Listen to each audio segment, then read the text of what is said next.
Hello guys, this is your friend and we are back with a new fanfic. Which is what if smart Naruto build legendary harem with Ino, Tayuya and Hinata, part 3. And if you enjoy this fanfic then please press the like button and subscribe to my channel for more fanfic like this and comment for next part. And now let's start the fanfic. Pausing before laughing a little louder than polite, Ino grinned and flicked her hair. Oh, you're on. I'll have Naruto wrapped around my finger before you get out of here. As the two girls proceeded to trade barbs back and forth before an excited Naruto finally returned with a sealing book signed by an Kushina Uzumaki again.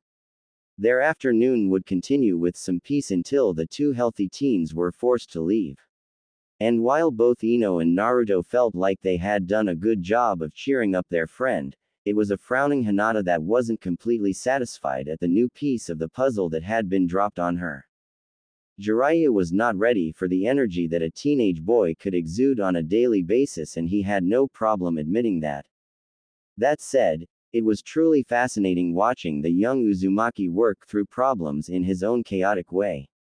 Sure, he was no genius, but show the kid how to do something and he would practice it over and over again until he got it. And his ideas about anything involving explosions and seals. Yeah, even Jiraiya was rethinking some things.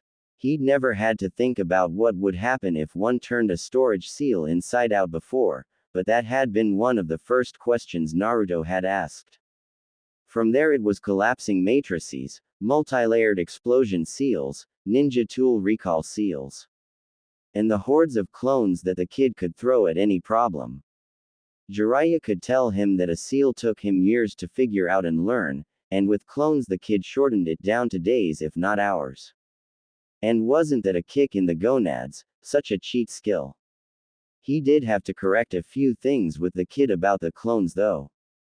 He had been assuming that because the clones had no mass that it was harder to see them.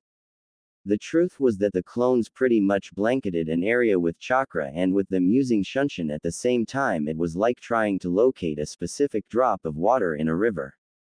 Considering he was using the tactic of suicide bombing clones, this was something he was going to start doing often and with extreme prejudice. Not that the old sage would stop him, or could really. But that was the point. Jiraiya was learning with the boy. Even if he was doing something wrong for a long time, it seemed all he needed was someone to correct him with genuine effort and he'd be doing things right from then on. It was exhausting to deal with, really. And there was the other thing.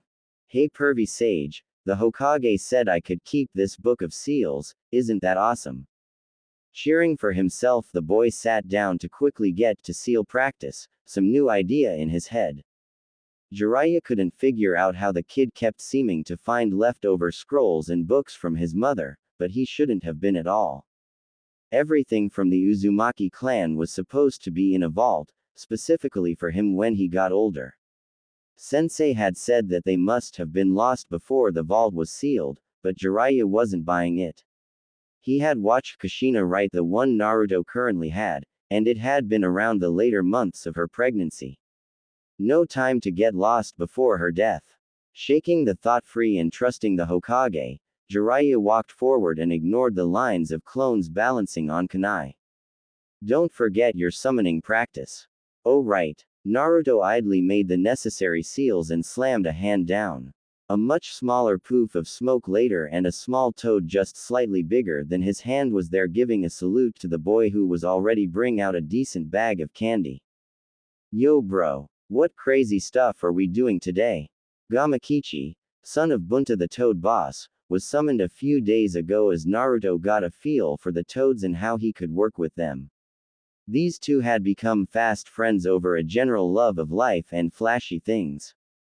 Naruto sat the bag in front of his small friend and pointed at his book. Nothing crazy today. Trying to figure out this seal idea I have.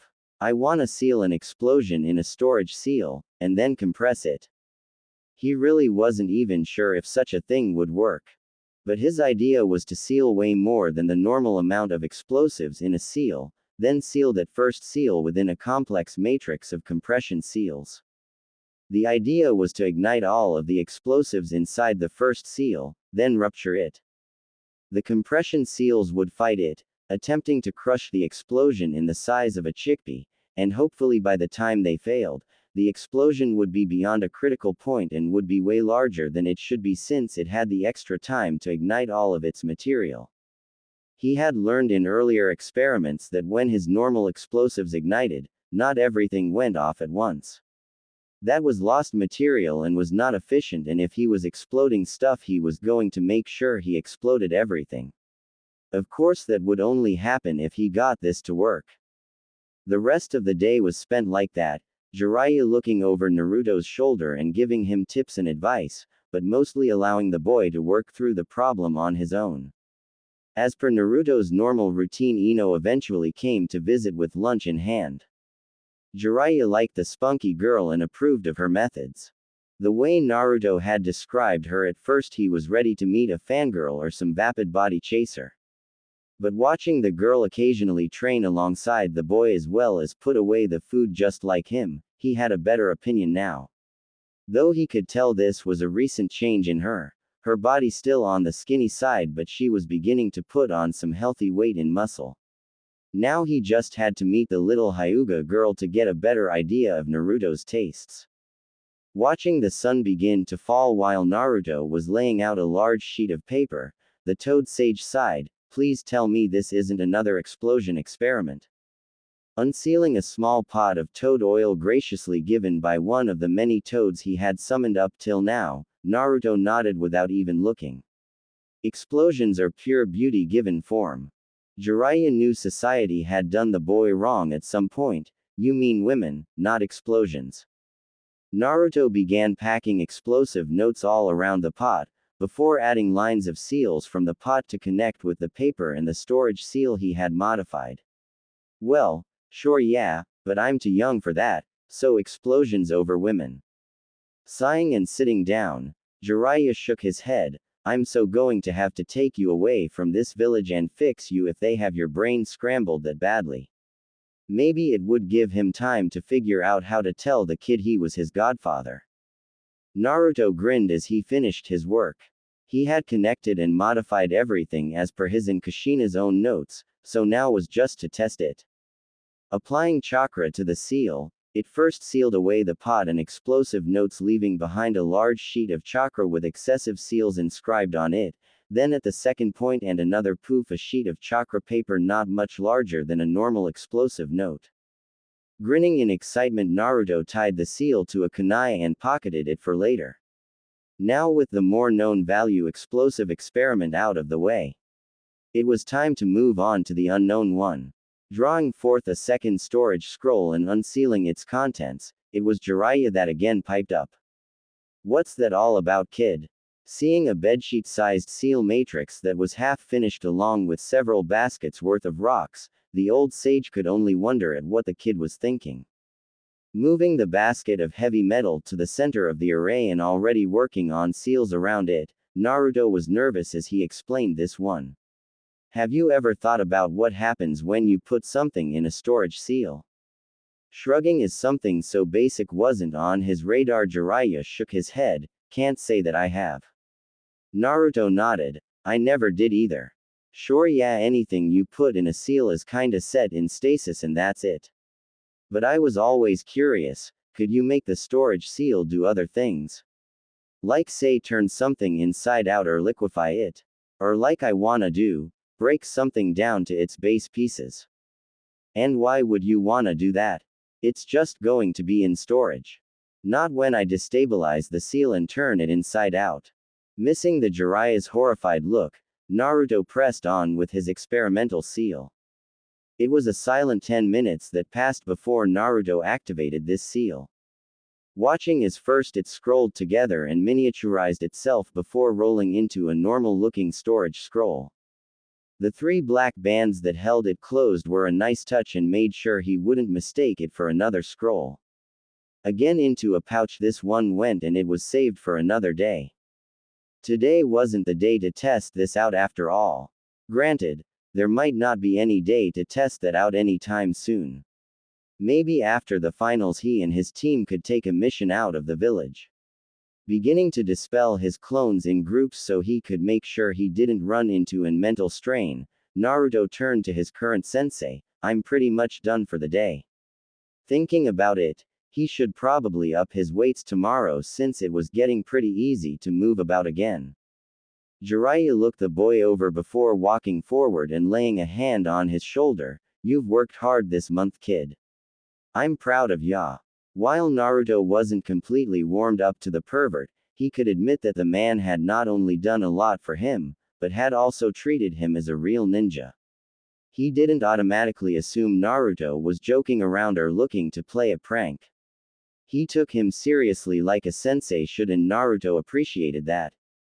Plus, he had helped him take one more step closer towards being Hokage. Now, if he just didn't have to peep so often. The finals are in a few days, so that means training time is done. Spend a few days relaxing and resting. Let your body heal. At most, you can practice your seals at home, while being safe, and that's it. No explosions. Jiraiya had to get some things ready as well. He was on duty for the exams after all.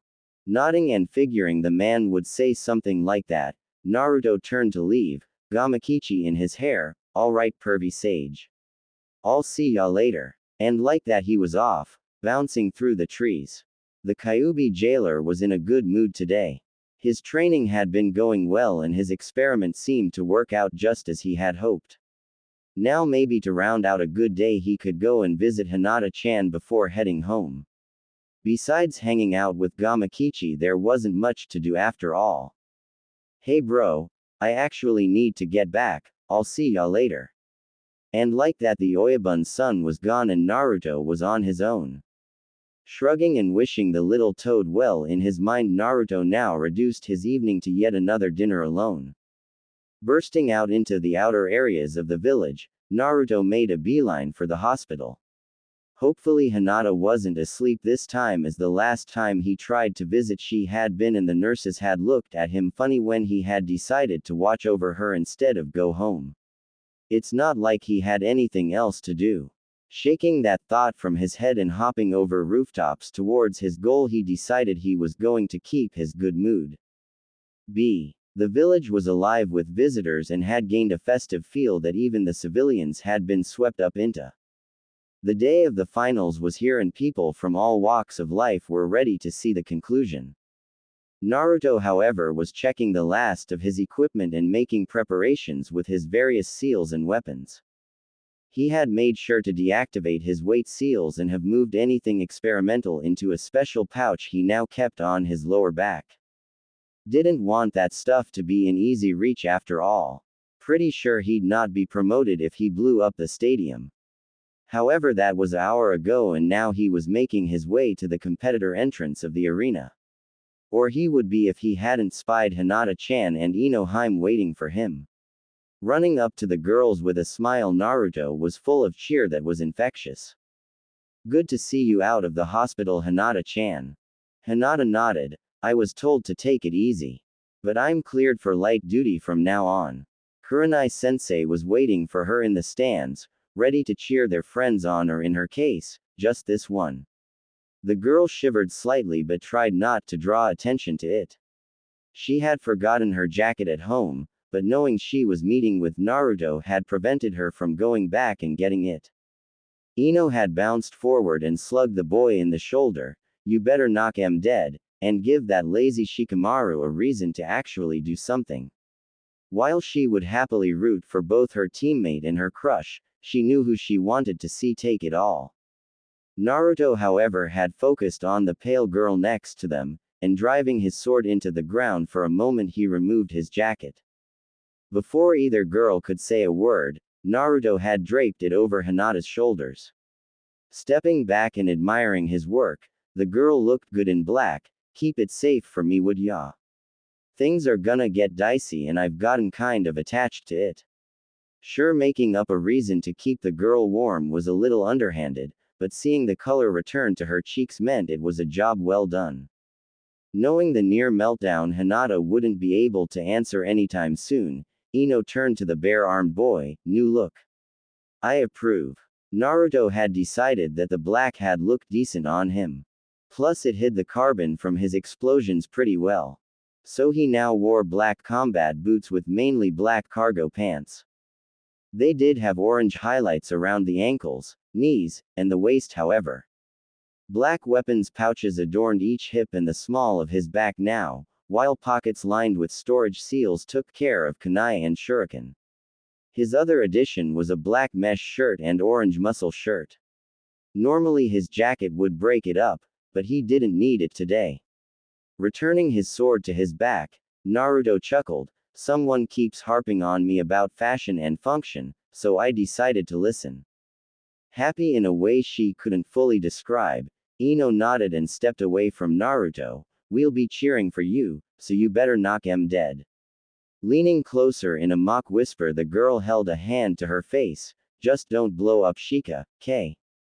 Nodding, Naruto turned to go. "Don't worry, I'll take it easy on him if we have to fight. But I plan on winning this thing."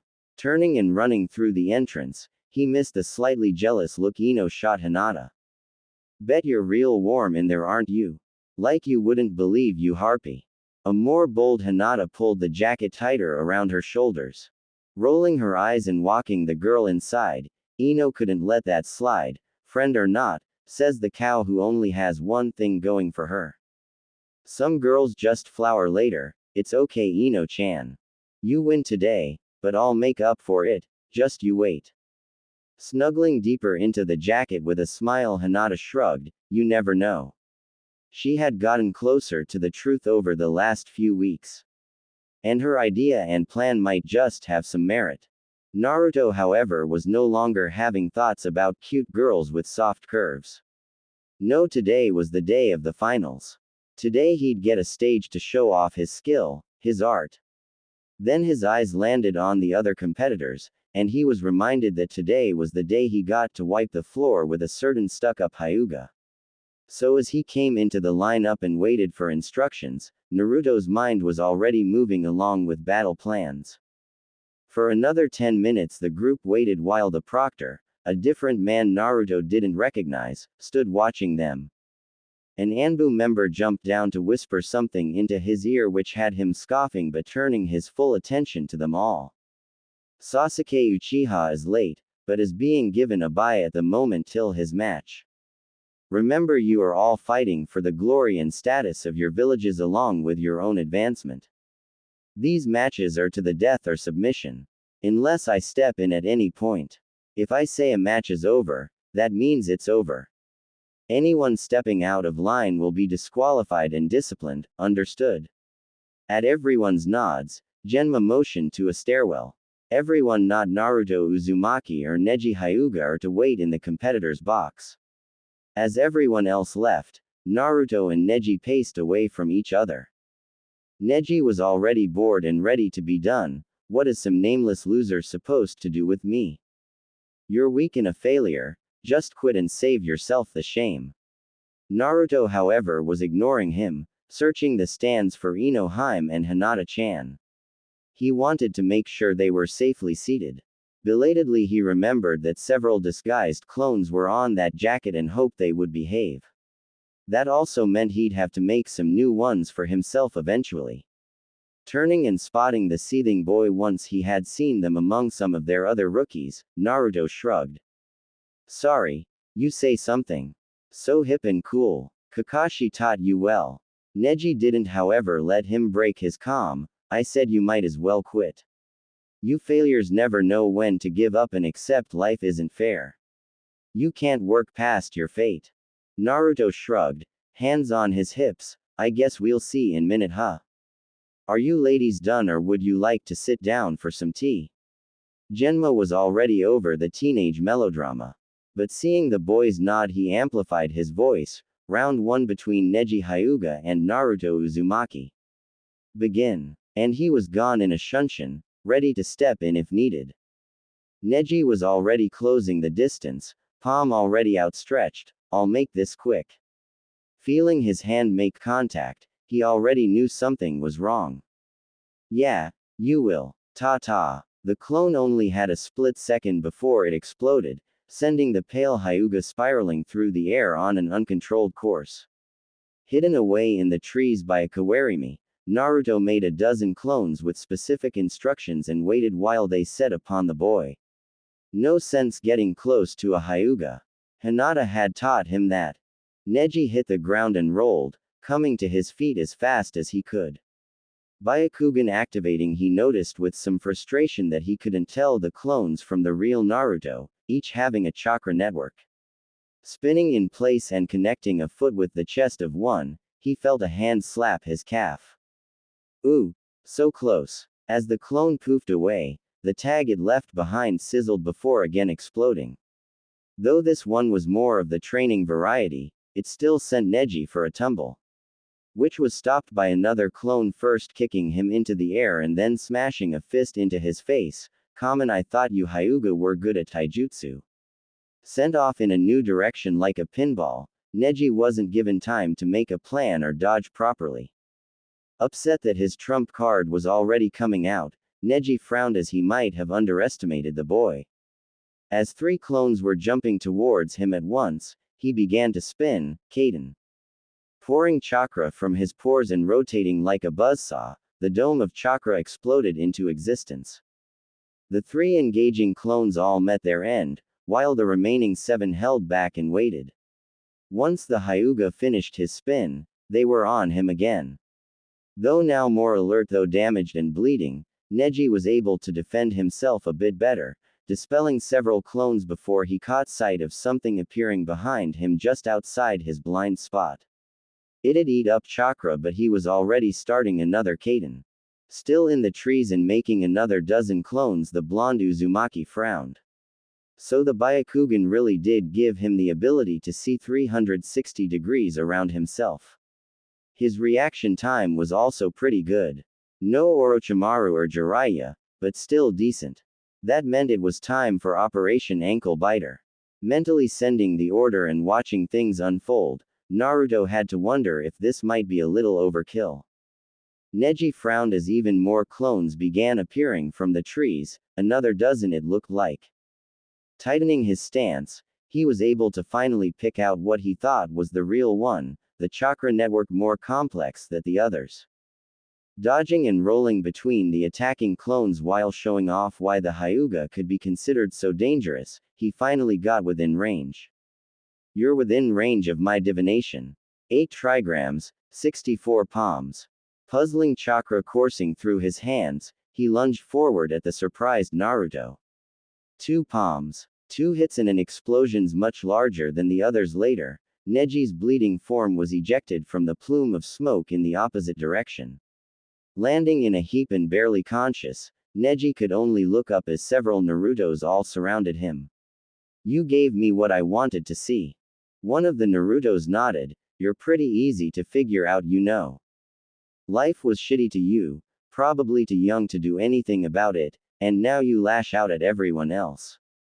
I'd say I was like that once too before turning to pranking, but that wouldn't do it justice really.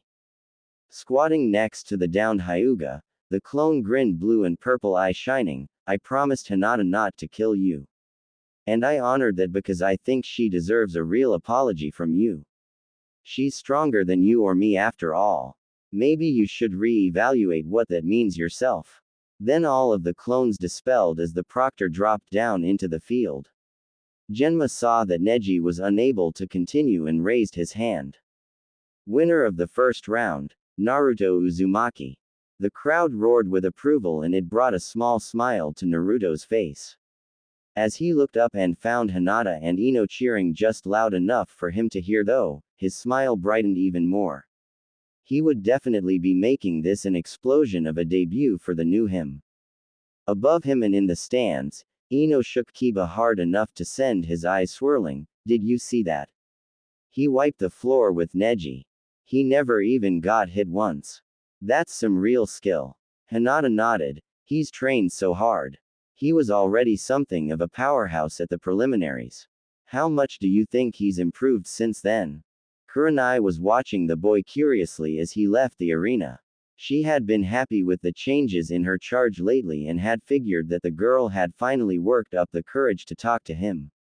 Seeing him now in battle, she was starting to get an idea of why Hinata herself was beginning to push herself. If I had to say, just on tactics alone he's Chunin ready. Kiba looked up to his sensei, that knucklehead. How so? He just spams clones and loves blowing things up. Kurenai nodded. But from another perspective, he kept himself out of harm's reach, knowing the Hyuga penchant for close-range battle. He used his clones to ascertain his opponent's skill and come up with a plan.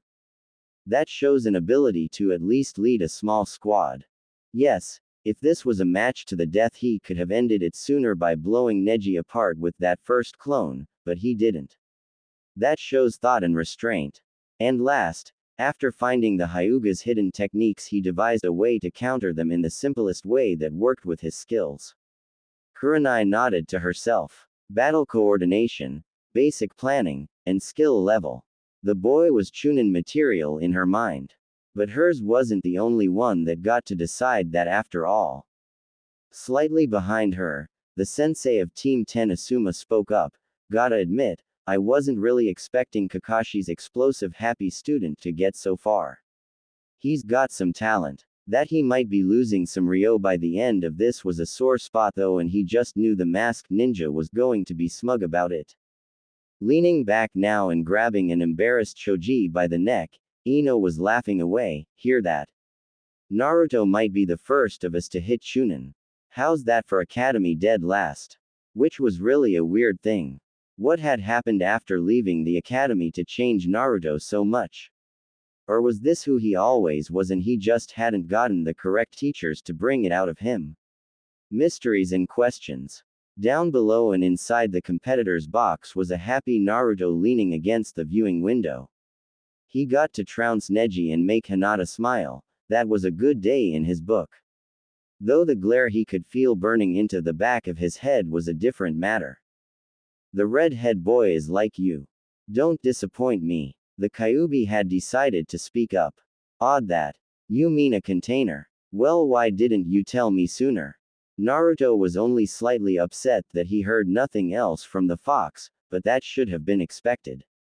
The Kyuubi was willing to act like a battery when needed and not a moment before. The fact that he warned him at all probably meant that he wanted to make sure Naruto didn't embarrass him as a container. Not that he would, since he still had some flashy stuff to show off today. Shikamaru, however, sidled up next to the blonde, bored and ready to be home. "Did a pretty good job there, exploity boy. Any chance you could take it easy on me later?" Naruto shrugged. "I did promise Inohime not to blow you to pieces. But that does give me other options." Looking over at the pineapple-haired boy, Naruto nodded only slightly to Gaara. "Be careful with that one if you have to fight him. Don't fight him at all if you can." Surprised that Naruto had caught on to that, the tactical boy nodded while dropping his voice to a whisper. "Yeah, I was actually going to warn you myself. Glad we're on the same page." Hearing the proctor announce that the match between Shino and Kankuro went to Shino by forfeit, Shikamaru frowned. "Guess that was a pretty shitty matchup. Shino's bugs would tear through his puppets." Naruto nodded as the next match was announced. "You're up, lazy bones. You spend way too much time with Ino." However, Shikamaru headed down to the stands without further prompting, mind nagging at him. Naruto, however, was trying to get in touch with the fox. "Hey you furry, I got a question for you." "Speak it then." "I was enjoying a nap. Wondering just why a 1,000-year-old fox would want to nap at all when stuck inside a cage." Naruto shook it off. "How worried should I be about Gaara?" There was a growl in response before Naruto felt the demon consider the question. The demon within him, Shukaku, is absolutely a nutter. Based on what I'm feeling, their seal is much weaker than ours. So I will offer this one bit of advice. Do not let that boy go to sleep. If he does, you will be fighting the demon, not him. Naruto nodded to himself and watched an irritated Shikamaru battling it out against Tamari. Apparently his original opponent Dosu was a no-show. I'll keep that in mind. Naruto was trying to follow Shikamaru's match, but it was slow going. The boy had figured out that he couldn't get close to Tamari no matter what he tried, so he seemed to be trying to wait her out. Tamari was marking lines in the dirt and staying behind them, already having figured out Shikamaru's range with his shadow tendril. And she knew better than to try to take to the shadowed treeline. That was an instant loss for her. Which mean as the morning turned into the afternoon and even a little further, Naruto was ready to toss a clone or two to speed things up, and from the sounds of it so were the rest of the crowd. It was in the end thanks to several craters left before from his explosions that allowed Shikamaru to catch the fan-wielding girl. Though Naruto and everyone else was frustrated when after all that the tactical boy surrendered anyway on some excuse about using too much chakra. Possibly true, but doubtful. More likely the boy was just ready to be done with the exams. Somewhere out there Naruto could hear Ino screaming. This however meant Gaara was soon down in the field alone and waiting for his own opponent. One Sasuke Uchiha who was still late. It was Shino who snuck up on the Uzumaki. Did your teammate decide to back out? Voice quiet, the Aburame was not normally one to reach out. Naruto shook his head, he's with Kakashi-sensei, so more likely they're either being fashionably late or drama queens. Seeing the swirl of leaves and the appearance of his missing team members, Naruto pointed and nodded, yup, drama queens. Naruto had wished Sasuke had been there earlier so that Naruto could warn him, but all he could do now is wait and hope his rival could hold his own. Naruto fingered his sword however, ready to leap in and interfere regardless on the exam. He had felt that bloodlust from the sand ninja briefly, and he wasn't going to give him the chance to kill a friend. The roar of the crowd, the warm sun against his shoulders, and a confident grin on his face. Sasuke was living for the spotlight at this moment. Sure they were late as per Kakashi-sensei idea, but they were here and Sasuke was ready to take on his very dangerous opponent. Any later and we would have called it. You already got a bye once. Genma was not amused however. Ninja were meant to be on time. Kakashi had the decency to at least pretend to be chagrined. Ma, we're here now right? I'll just move on. Kakashi jumped away towards the stands where he spotted Asuma and Kurenai. Maybe he could get an update about what had gone on so far. Gaara was already vibrating, so you've shown yourself. I hope you were worth the wait because mother craves blood. Sasuke looked between the oddly grinning Gaara and then Genma who still looked bored beyond measure, as a sanity test not part of the Chunin exams. Rolling his eyes Genma raised his hand. Kid, enough of us are cracked, be happy he isn't foaming at the mouth. Pausing to amplify his voice the proctor turned his gaze to the crowd, the next match between Sabaku no Gaara and Sasuke Uchiha. Begin. And he was out of the ring. Sasuke however sighed as Gaara didn't move a muscle. This wasn't going to be any fun. Well, gonna have to take a page out of Naruto's book. Subtly releasing a seal tag on his wrist, several connected seals burned away off of his person. Gaara however just crossed his arms and waited. Come and prove yourself already. I'm bored. The Sasuke before him blurred and before he could react his sand rose to defend him, impacting Sasuke's roundhouse before the boy jumped away. Another breath and another impact, this time behind him. By the time he turned, a brace of explosive note-laden kunai were intercepted by his sand. Above them Naruto watched the match with a curious eye. Sasuke had indeed gotten faster, and had started using some of his own tactics. Though he couldn't spam clones he could at least apply liberal use of exploding notes. Watching a wall of sand rise up in an attempt to capture his teammate, Shikamaru was coming up next to Naruto again. Naruto already knew it had to be some bad news by the way the overthinker was frowning. What's up Shika? Wanna join the cult of explosions too? Rolling his eyes hard and ignoring the hyperactive blonde's use of the other pain in his blonde's nickname for him, Shikamaru gave a quick glacé to the other sand nin, both of which seemed to be itching to do something. Just wanted to give you a heads up, ever since the match started they've been extra jumpy. Voice low so as to not carry, Naruto immediately hardened his gaze but didn't look over. Naruto nodded slowly, mentally commanding his clones with Hinata to be on alert. You're the thinking type, what are you thinking? Shikamaru leaned on his arms over the ledge of the window, watching as Gaara built a ball of sand around himself. Sasuke tried to penetrate it with kunai and explosives to little effect. Not completely sure. All these people, outsiders especially, normally I wouldn't think something could go down at all. Giving Naruto the side-eye, he voiced a dark thought, unless this is something really big. Naruto shrugged, sounds political and not really my thing. I blow things up Shika, brutally and efficiently. Getting the message, the lazy genin nodded, well I hope I'm wrong, but I get the feeling you're gonna have a chance to do just that soon. Both of them were distracted as the sound of thousands of birds chirping hit their ears. Looking up at the stadium wall, they found Sasuke clutching his arm while it looked like he was clutching lightning itself. Within the next moment he was racing down the wall and towards Gaara's heavy defense, electricity arcing into the ground and digging a trench along his way. As he got closer and they noticed his Sharingan activated, Gaara shot forth spikes in order to impale him.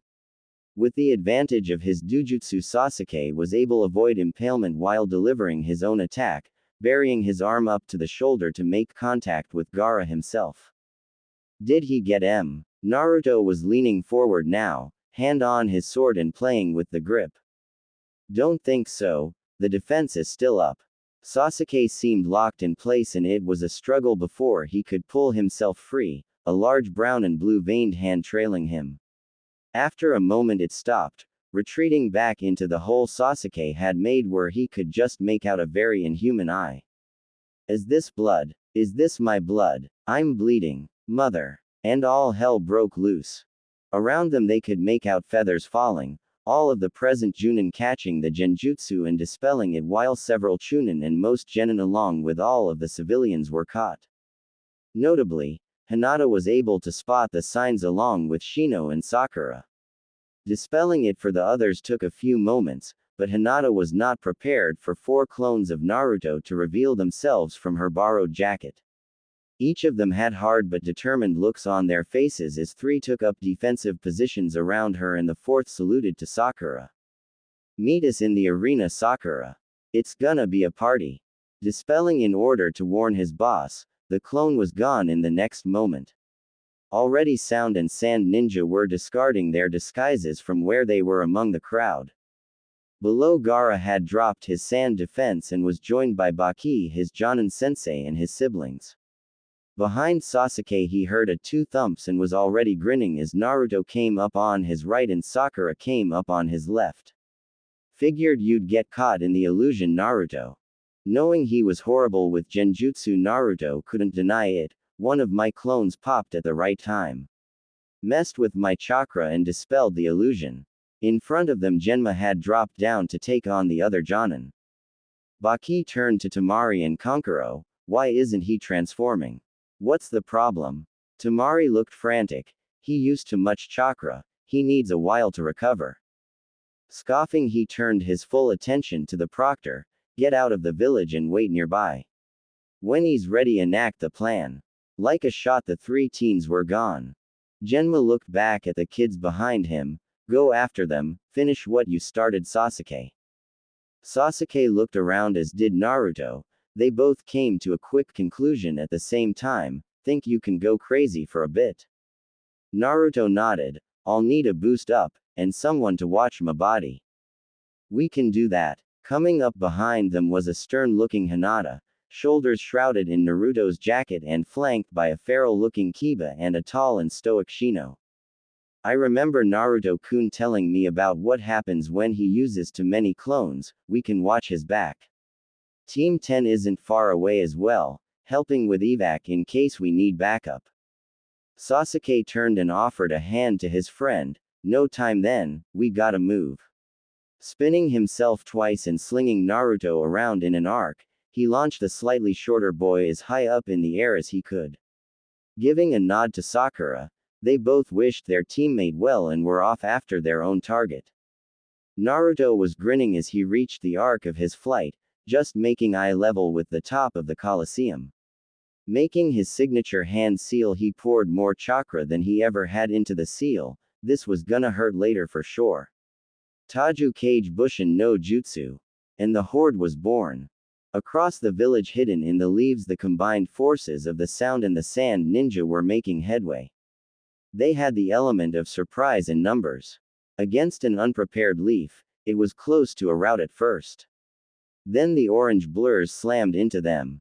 Almost all at once the invaders began meeting the same if slightly varied fates. On an empty street, a squad of advancing sand ninja were blown into pieces. A clone had sunshined into their midst, covered in exploding tags already lit. After the detonation of fire, light and sound died away. A crater and a pink mist was all that was left of the group. Further away, retreating civilians and academy students were caught by several squads of sound ninja.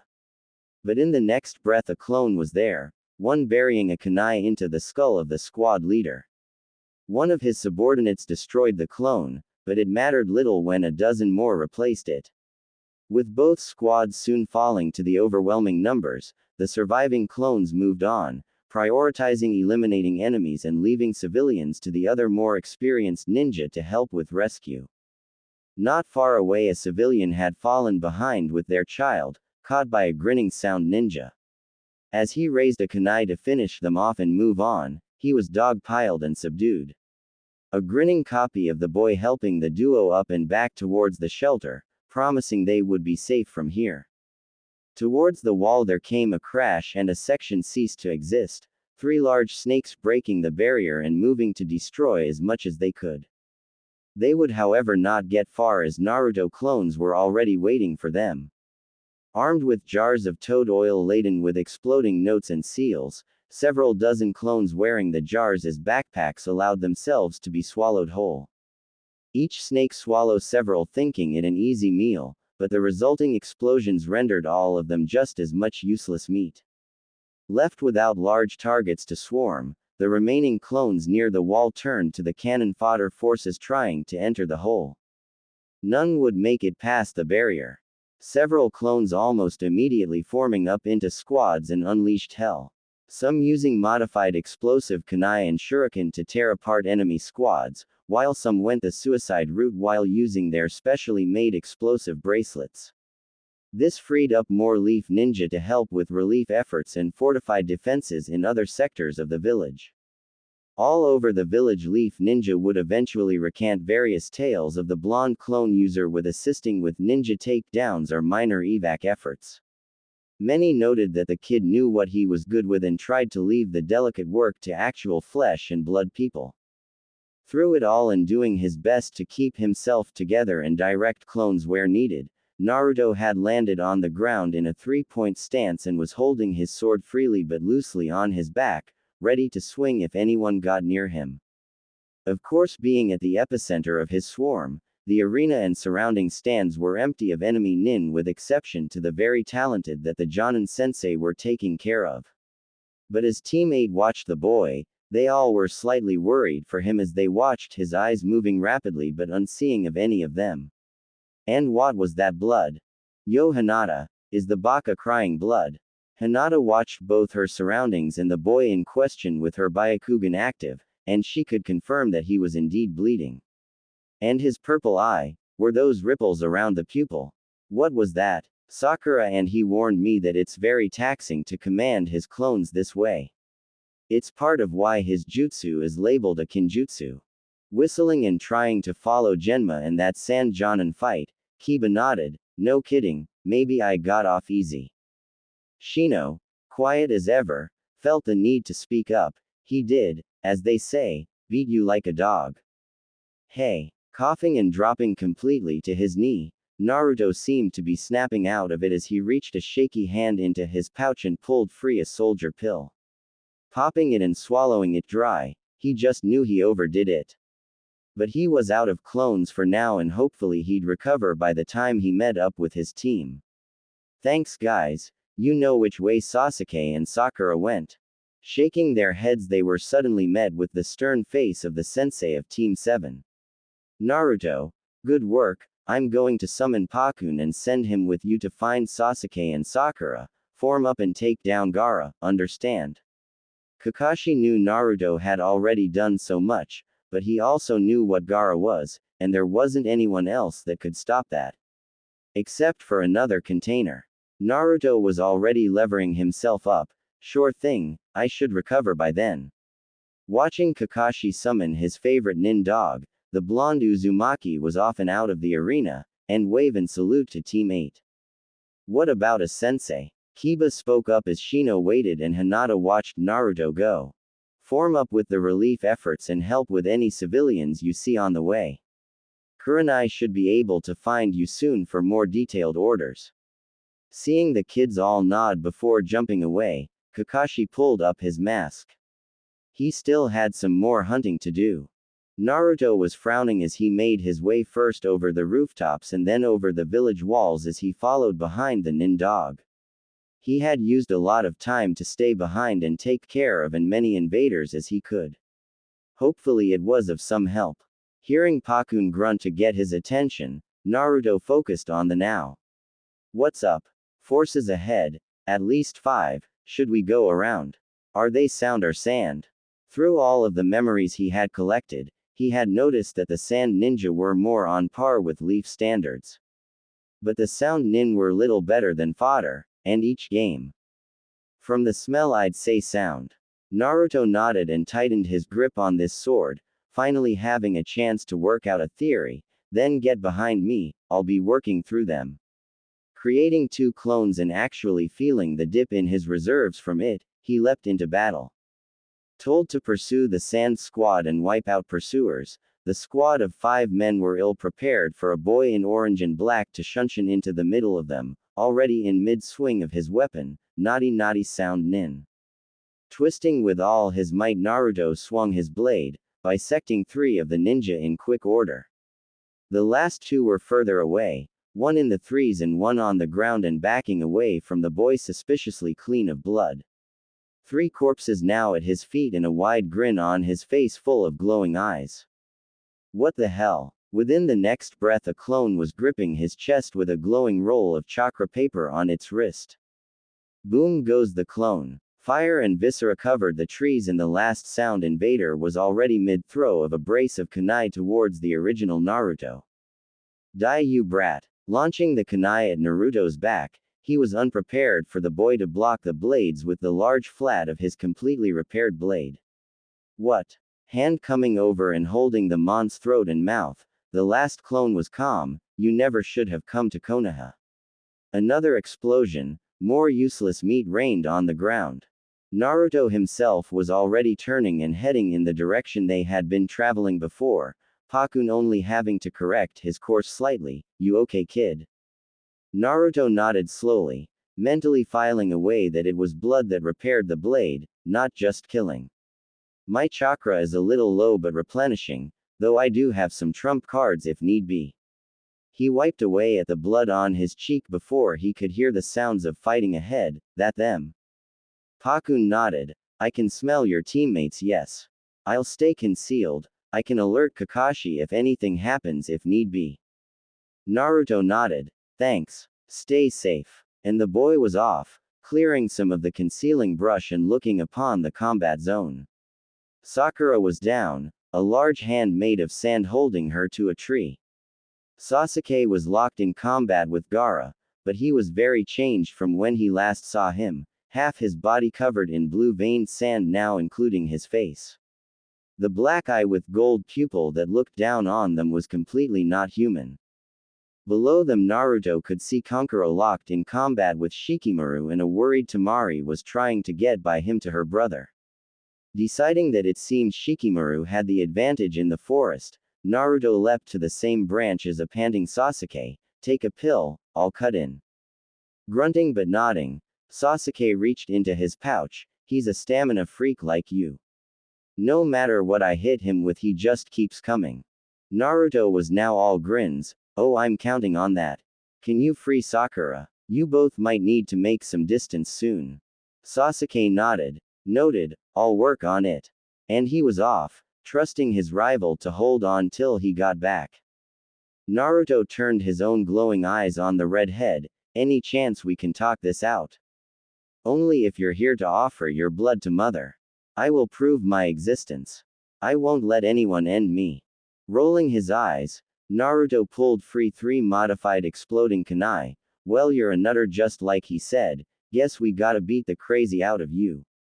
Putting on his full speed, Naruto launched his kunai as he ran. The first 2 were caught by his sand, which detonated and blocked his view with smoke and glassed sand. The third lodged into the tree branch he was standing on, exploding and sending the boy tumbling through the air, wood and steel shrapnel tearing his legs apart. His healing factor taking over, and before more sand began to cover his extremities. Well, that can't be a good sign.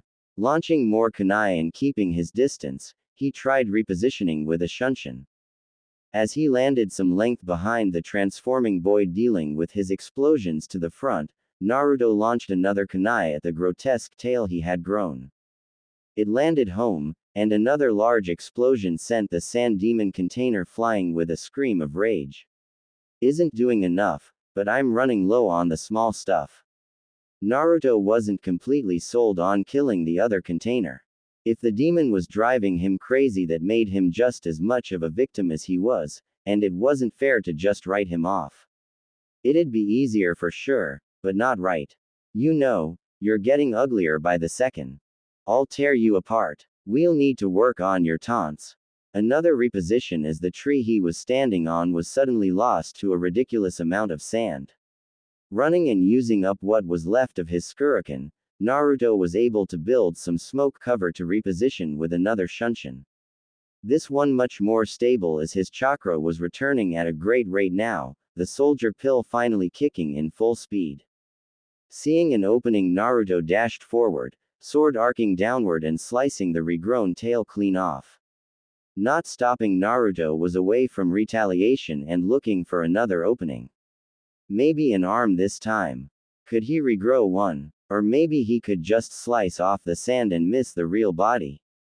That body was starting to get real big now, more and more resembling a tanuki. Rage finally reaching its peak, the boy's face finally became fully covers. You want to met your end so badly. Fine, I'll send you all to hell. False sleep. And in the next breath the boy was gone, and an entirely new entity took control. Oh shit. Naruto dashed backwards, hoping to find his team. Behind him a literal wall of sand was rising above the trees. He did find his teammates, a freed but injured Sakura, while a now heavily panting Sasuke was kneeling next to her. We got a big problem. Looking over the boy's shoulder, Sakura could see that Sasuke overdid it too. Kakashi-sensei apparently told him not to use the Chidori more than 3 times. But he used it a 4th to free me. Chuckling, the boy shook his head. No one gets left behind. Naruto nodded and turned to where he last saw Shikamaru and found the boy looking up at the demon in true fear. Cupping his hands around his mouth, Naruto put on a grin. We're going to go fight Big Ugly. You watch the siblings. With that, Naruto turned to his teammates and started making hand signs. Are you good on chakra, Naruto?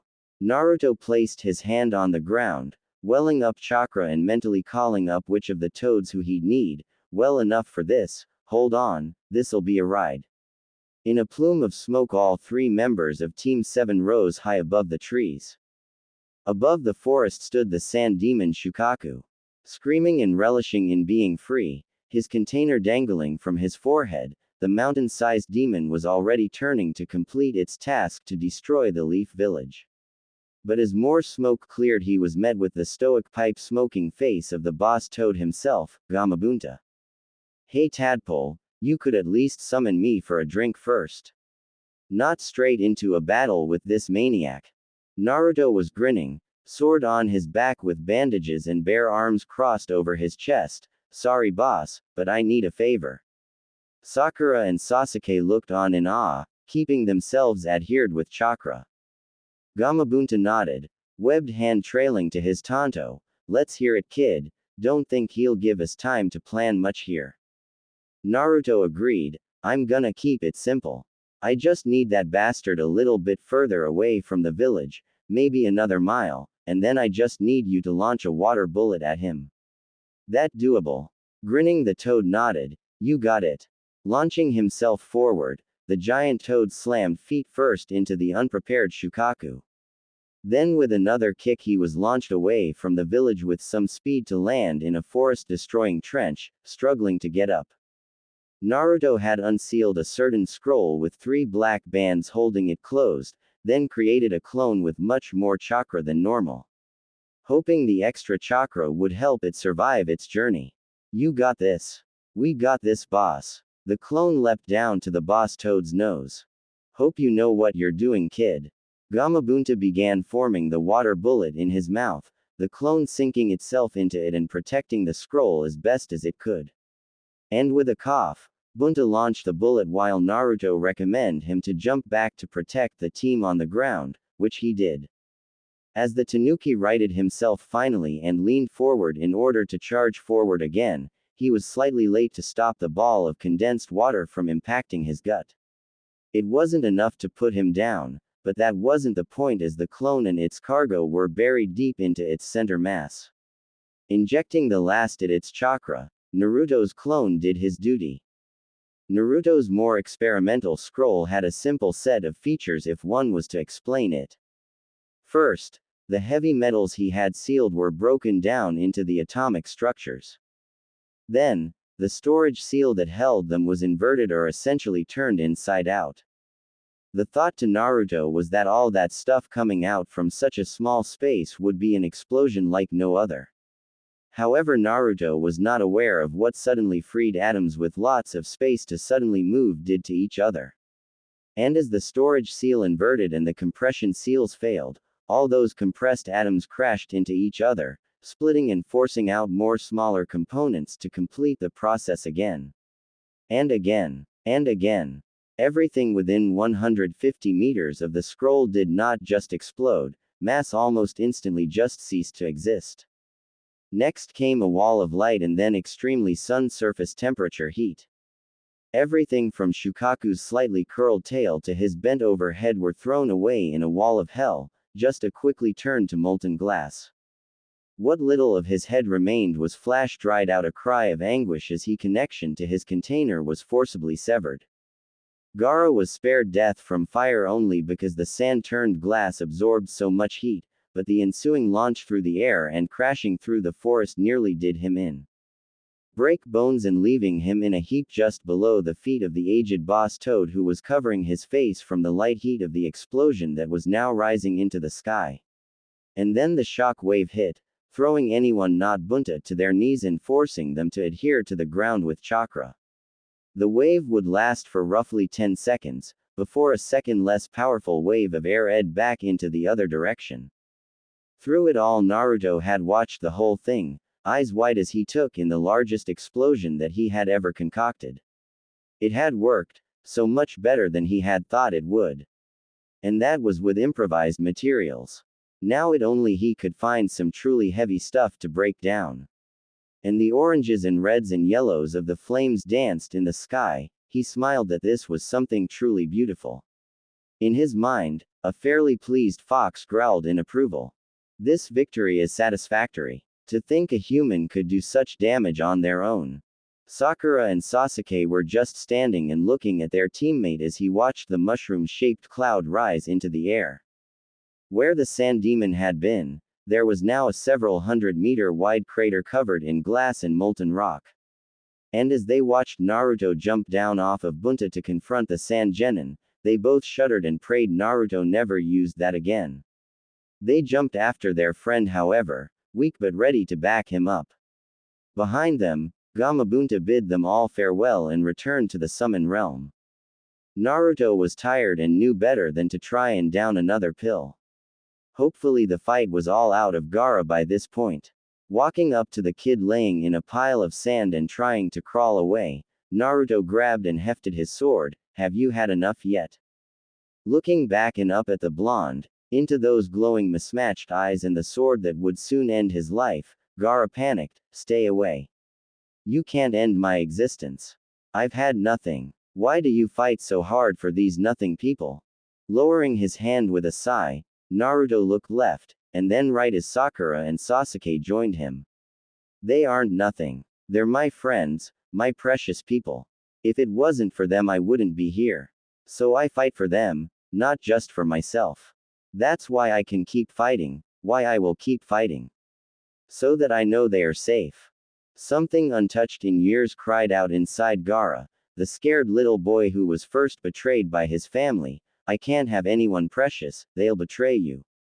Try to kill you. How can you trust them? Naruto shrugged. That's what it means to understand each other as family. I know they'd never betray me, and I'll never betray them. Naruto looked at the scared boy, seeing in himself another scared boy who had only wanted to be noticed and loved by someone. He wondered if this is what he would have been if no one had reached out to him eventually. Maybe you need to learn what it means to have a friend. So how about it? Me and you, let's be friends. Naruto was holding out his hand now, a smile on his face as his adrenaline started to come down and his body started to relax. Friends. The voice was small, scared, but Gaara's gaze was locked on Naruto's outstretched hand. Don't hurt my brother. Tamari burst out of the tree cover. Fan in tatters and in no shape to fight, but she stood over Gaara anyway. Kankura wasn't far behind, arms with a severed poison blade from his puppet. Looking at the worried look from his brother and the terrified look from his sister, willing to die for him in that moment, Gaara struggled to his knees. Tamari, Kakuro, both of the older teens looked back to their younger sibling with fear. Let's stop. It's time to retreat. Locking his gaze once again on the Uzumaki and Kakura helped him up. Gaara nodded. It's a new word for me, friend. Naruto nodded, hand dropping to his side. Well, get used to it. I like to collect them and you're now one of mine. I'll send ya a letter once our villages figure this all out. Sasuke leaned in. We can't just let them go, Naruto. Pakun with Shikamaru rushed forward, the small dog taking the lead. You can, actually. Kakashi just sent word. The sound had betrayed the sand from the beginning. They were used as pawns to make the invasion happen. Order her to let the sand siblings go. In his teeth, Sasuke nodded and relaxed. Well, that's that then. Sakura nodded and started to look a groaning Naruto over. Hey, what's with the blood on your face? You get hit. Checking his eyes, they seemed fine, still just as mismatched but nothing else. Naruto tried and failed to push a fussing Sakura away from him. Well, you heard em. Get going, Gaara. We'll catch up later, as friends. Watching as his fellow container nodded, the siblings were gone and away. Soon meeting up with the retreating sand ninja and rushing back to their village. Dropping to the ground with a thud, Shikamaru rubbed his shoulders. That was way more of a hassle than I ever wanted. Can I just sleep here? Naruto sat down himself finally, holding his sword over his knees and letting Sakura check him over as much as she wanted. She really was taking the first aid stuff seriously. You know, I agree, Shika. A nap sounds good. I don't think I've ever used so much chakra in a single day. Sasuke completed the circle, sitting cross-legged as a finally satisfied Sakura moved on from Naruto to Sasuke. Other than some scrapes, I think I'm good, Sakura. You'll let me check you over anyway if you know what's good for you. Sasuke gave up with a sigh. At least now she was actually doing something, her own training this last month finally showing through. You've been busy while we were training for the finals. Sakura nodded as she bandaged up his burned and injured hand, burn cream applied to help speed along its recovery. Well, I had to lean into my skills somehow. And I'm really good at memorizing knowledge and analyzing situations. Seemed turning towards the support route wasn't such a bad idea. I'll catch up to you in combat soon enough, just you watch. Naruto nodded. I have complete faith in you, Sakura. Yeah, we still have to talk about whatever the hell bomb you just used back there. What was that? Sakura was just finishing up the bandage and looked over to Shikamaru, who waved her off, showing mostly clean arms. Pure beauty. Sasuke frowned. That's not really an answer. Wasn't really a question. I still have some chakra left. Want an kicking smart ass. Ooh, you think I'm smart? Hear that, Sakura? Tem thinks I'm smart. Nope. I'm done with you both. I'm taking Pakun and going home. All three genin stared at each other for a few moments, but laughing and coming together in a team hug. Pulling away and wiping tears, Shikamaru was looking at them as if he had never seen their like before. You three are weird. Sakura flicked him in the forehead, stuff if lazy bones. Standing and dusting off her battle dress and shaking her shorter hair free of sand, Sakura grinned, let's get back, I'm sure there's lots of cleanup to do. Naruto and Sasuke nodded, levering themselves up with a groan, and Shikamaru debated it before getting up with them.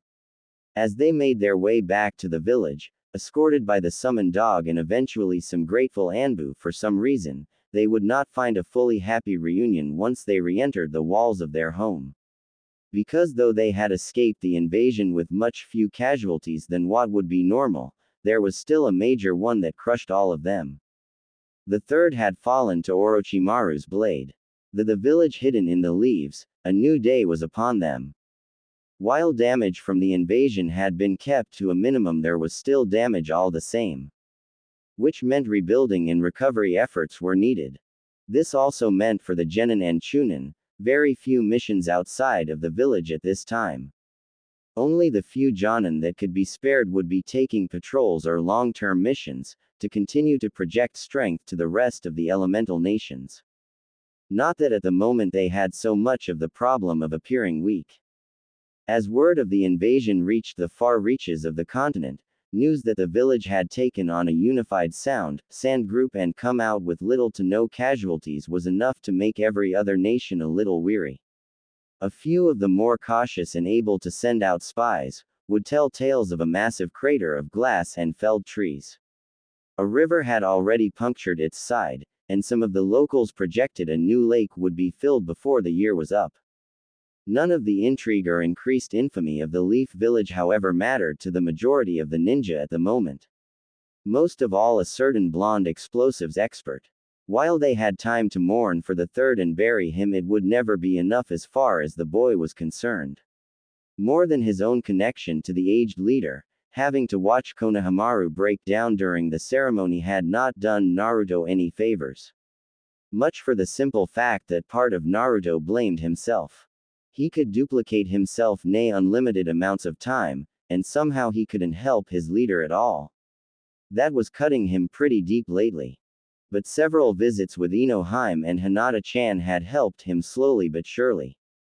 Inohime was good about reminding him that even as talented as he was still a genin. The fact that Naruto could even land a hit against the elder and much more experienced Nuke Nin was a major feat in and of itself. Plus, Naruto had protected most of the village, something that the Hokage would have been proud of.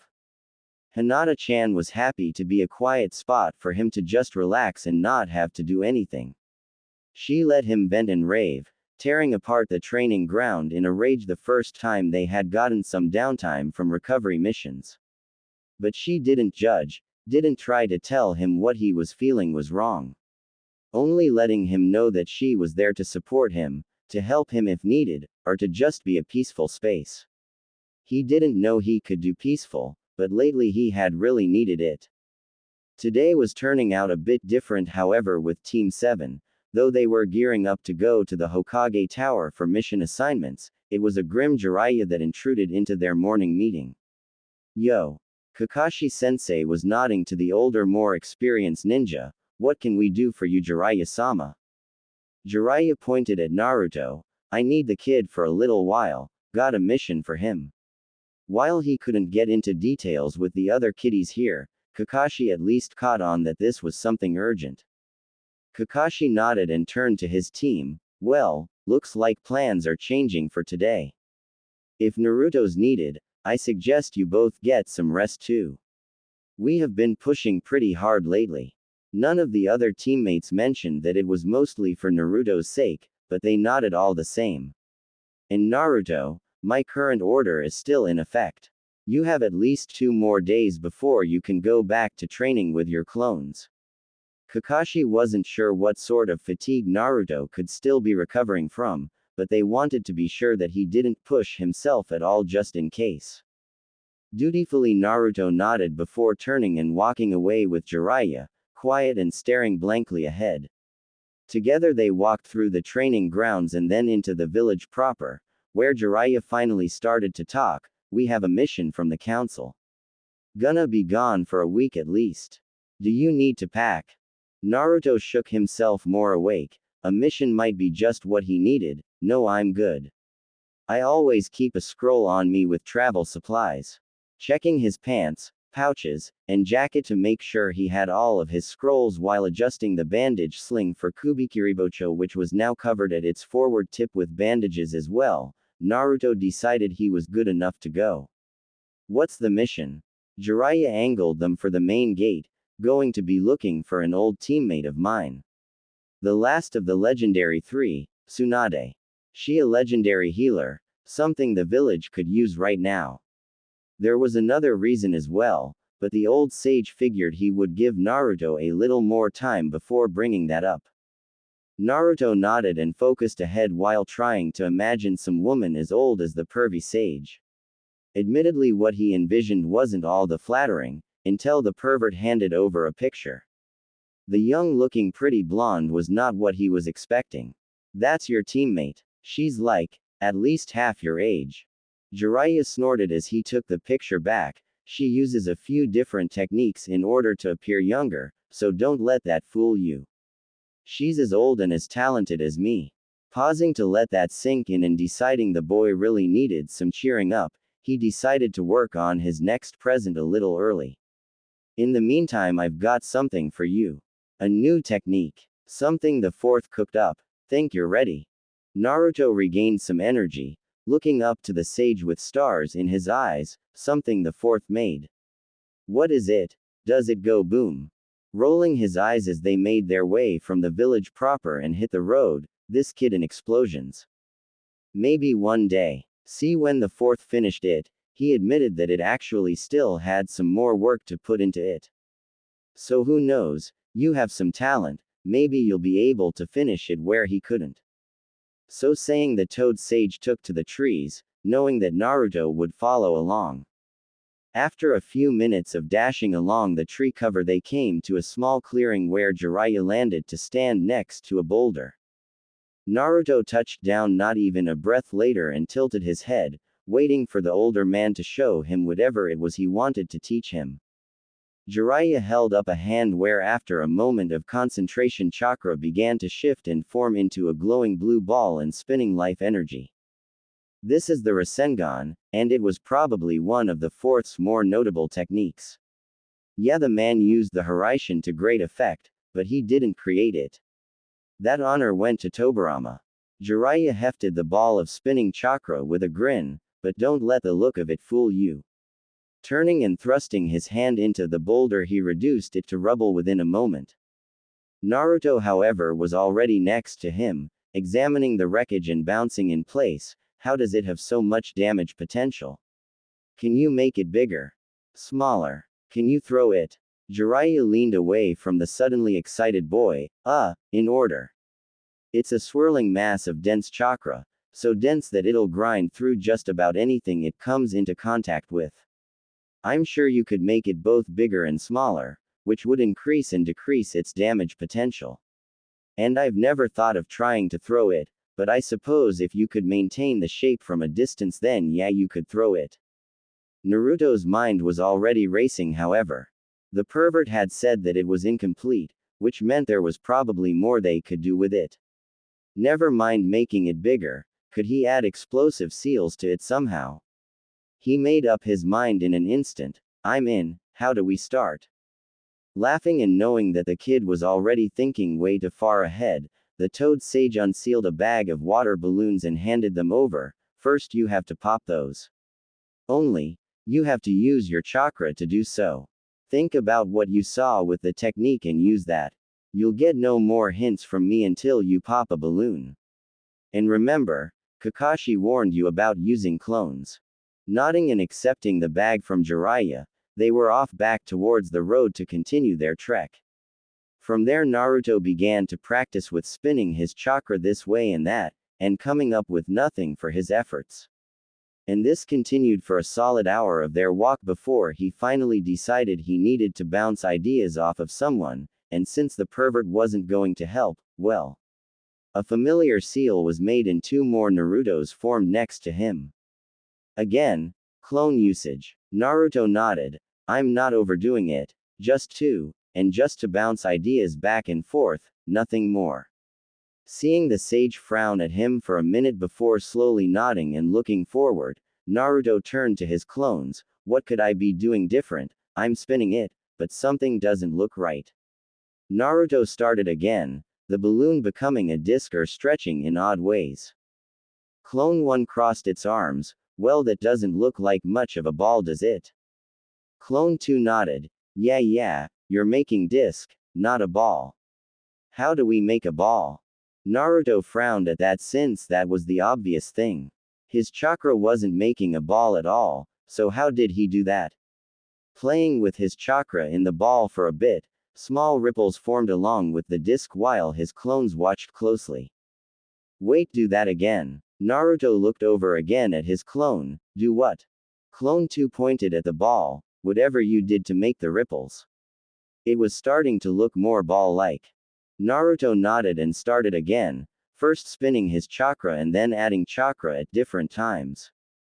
The ball rippled and lost some of the flat shape, but didn't pop at all. Clone 1 was frowning even more. Wait. For our atomizer bomb, part of making it is compressing everything into a tight ball, right? Naruto nodded. Yeah, we compress it along a three-dimensional, right? Making a ball with spinning chakra would mean spinning all that chakra around a rotating axis, much like the bomb they had made. Kushina's notes saved the day again. Jiraiya mentally began making plans. While he didn't have much of an idea where Tsunade may be, he did know that her normal vices were probably their best bet. That meant drinking and gambling. And while drink could be found anywhere, gambling would be easier to narrow down. Especially when Tsunade herself had so many debts to her name. Jiraiya gave thanks that if he didn't have his spy network, then tracking down the woman would probably be an impossibility. Deciding that at this rate they would probably have to bunker down in the next town over for the night, Jiraiya turned to the boy to at least keep him in the loop about his plans. And then he got a face full of water for his trouble. Chuckling and scratching his neck, Naruto too was soaked. I did it. Not believing this bullshit, Jiraiya pointed at the boy. Do it again. Watching the boy pull a water balloon and concentrate, after a few seconds of work the balloon rippled, expanded, and popped. Wiping his face clean of yet more water, Jiraiya groaned. Leave it to the kid to get it down so fast. Guess all that chakra control was good for something. Keep practicing on the rest of the bag. Your goal for now is to increase your speed. Muttering and cursing under his breath at the unfairness of youth, Jiraiya led the way. He just knew this wasn't going to end well for him. Back in the village, it was a confused but determined Hinata making her way to the Yamanaka flower shop. Hands in her jacket pockets, one was closed around a scroll she had been given not even a full 3 hours ago. She had wanted to find Naruto first, but his teammates had alerted her that he was sent out on a long-term mission. Which once she had calmed down some was probably for the best. After the exams and the invasion, she had temporarily forgotten about her personal project of looking into the Uzumaki clan. Forgotten so much in fact that when a courier ninja showed up for her at the Hyuga clan estate with a sealed scroll and a letter, she had no idea what to make of it at first. Now, however, after reading both, she wasn't sure what to think, and since she had only brought this up with one other person, she was going to get another opinion. Ino looked up from her book on plants and their common uses as the door opened with a bell chime. Welcome to the O. Hey Hinata, what's up? Hinata was looking around and seemed to relax when no one was present. This seemed like something serious to Ino, so she closed her book and gave her friend and rival her full attention. Hinata finally came up to the counter and pulled out the scroll she had been given. Do you remember when I mentioned that I was looking into the history of the Uzumaki clan? How there was missing records for something like 150 years. At Ino's nod, the girl went on. I forgot before the exams I put in a request for anything related to Uzumaki Kushina. I was sure it would be denied or at least told nothing was there. But, taking a deep breath and saying a prayer for the departed, she moved one. With the third gone, it seems someone in records is approving requests for pretty much anything right now. Ino's eyebrows rose dramatically. Well, that's not sketchy at all. Hinata agreed, but we benefit. I received this scroll. It details not only who Kushina was, but where she came from, what happened to all of her assets upon her death, and who was left of her family. Now looking Ino in the eye, the normally quiet girl was grim. That includes her son, Naruto. If Ino's eyebrows could raise even more, they would probably fly off her face. Okay. So we know Naruto's mom. That's a good thing, right? She wasn't seeing what had Hinata so worried right away. It was here that Hinata's face took on a nervous fret and she began to play with her fingers. Some things I noticed, however.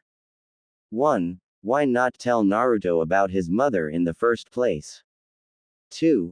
All of her assets. They were supposed to be left to Naruto, and yet as far as we know nothing was ever left to Naruto intentionally. Yes, Naruto has a few books and scrolls after finding them in the library. But what if he never had visited? Would they have stayed there? 3. More than the scrolls and books, there were financial assets as well, all of which had been labeled as liquidated. Why? She had a son. Wouldn't the council know that her child would need or want those things in the future?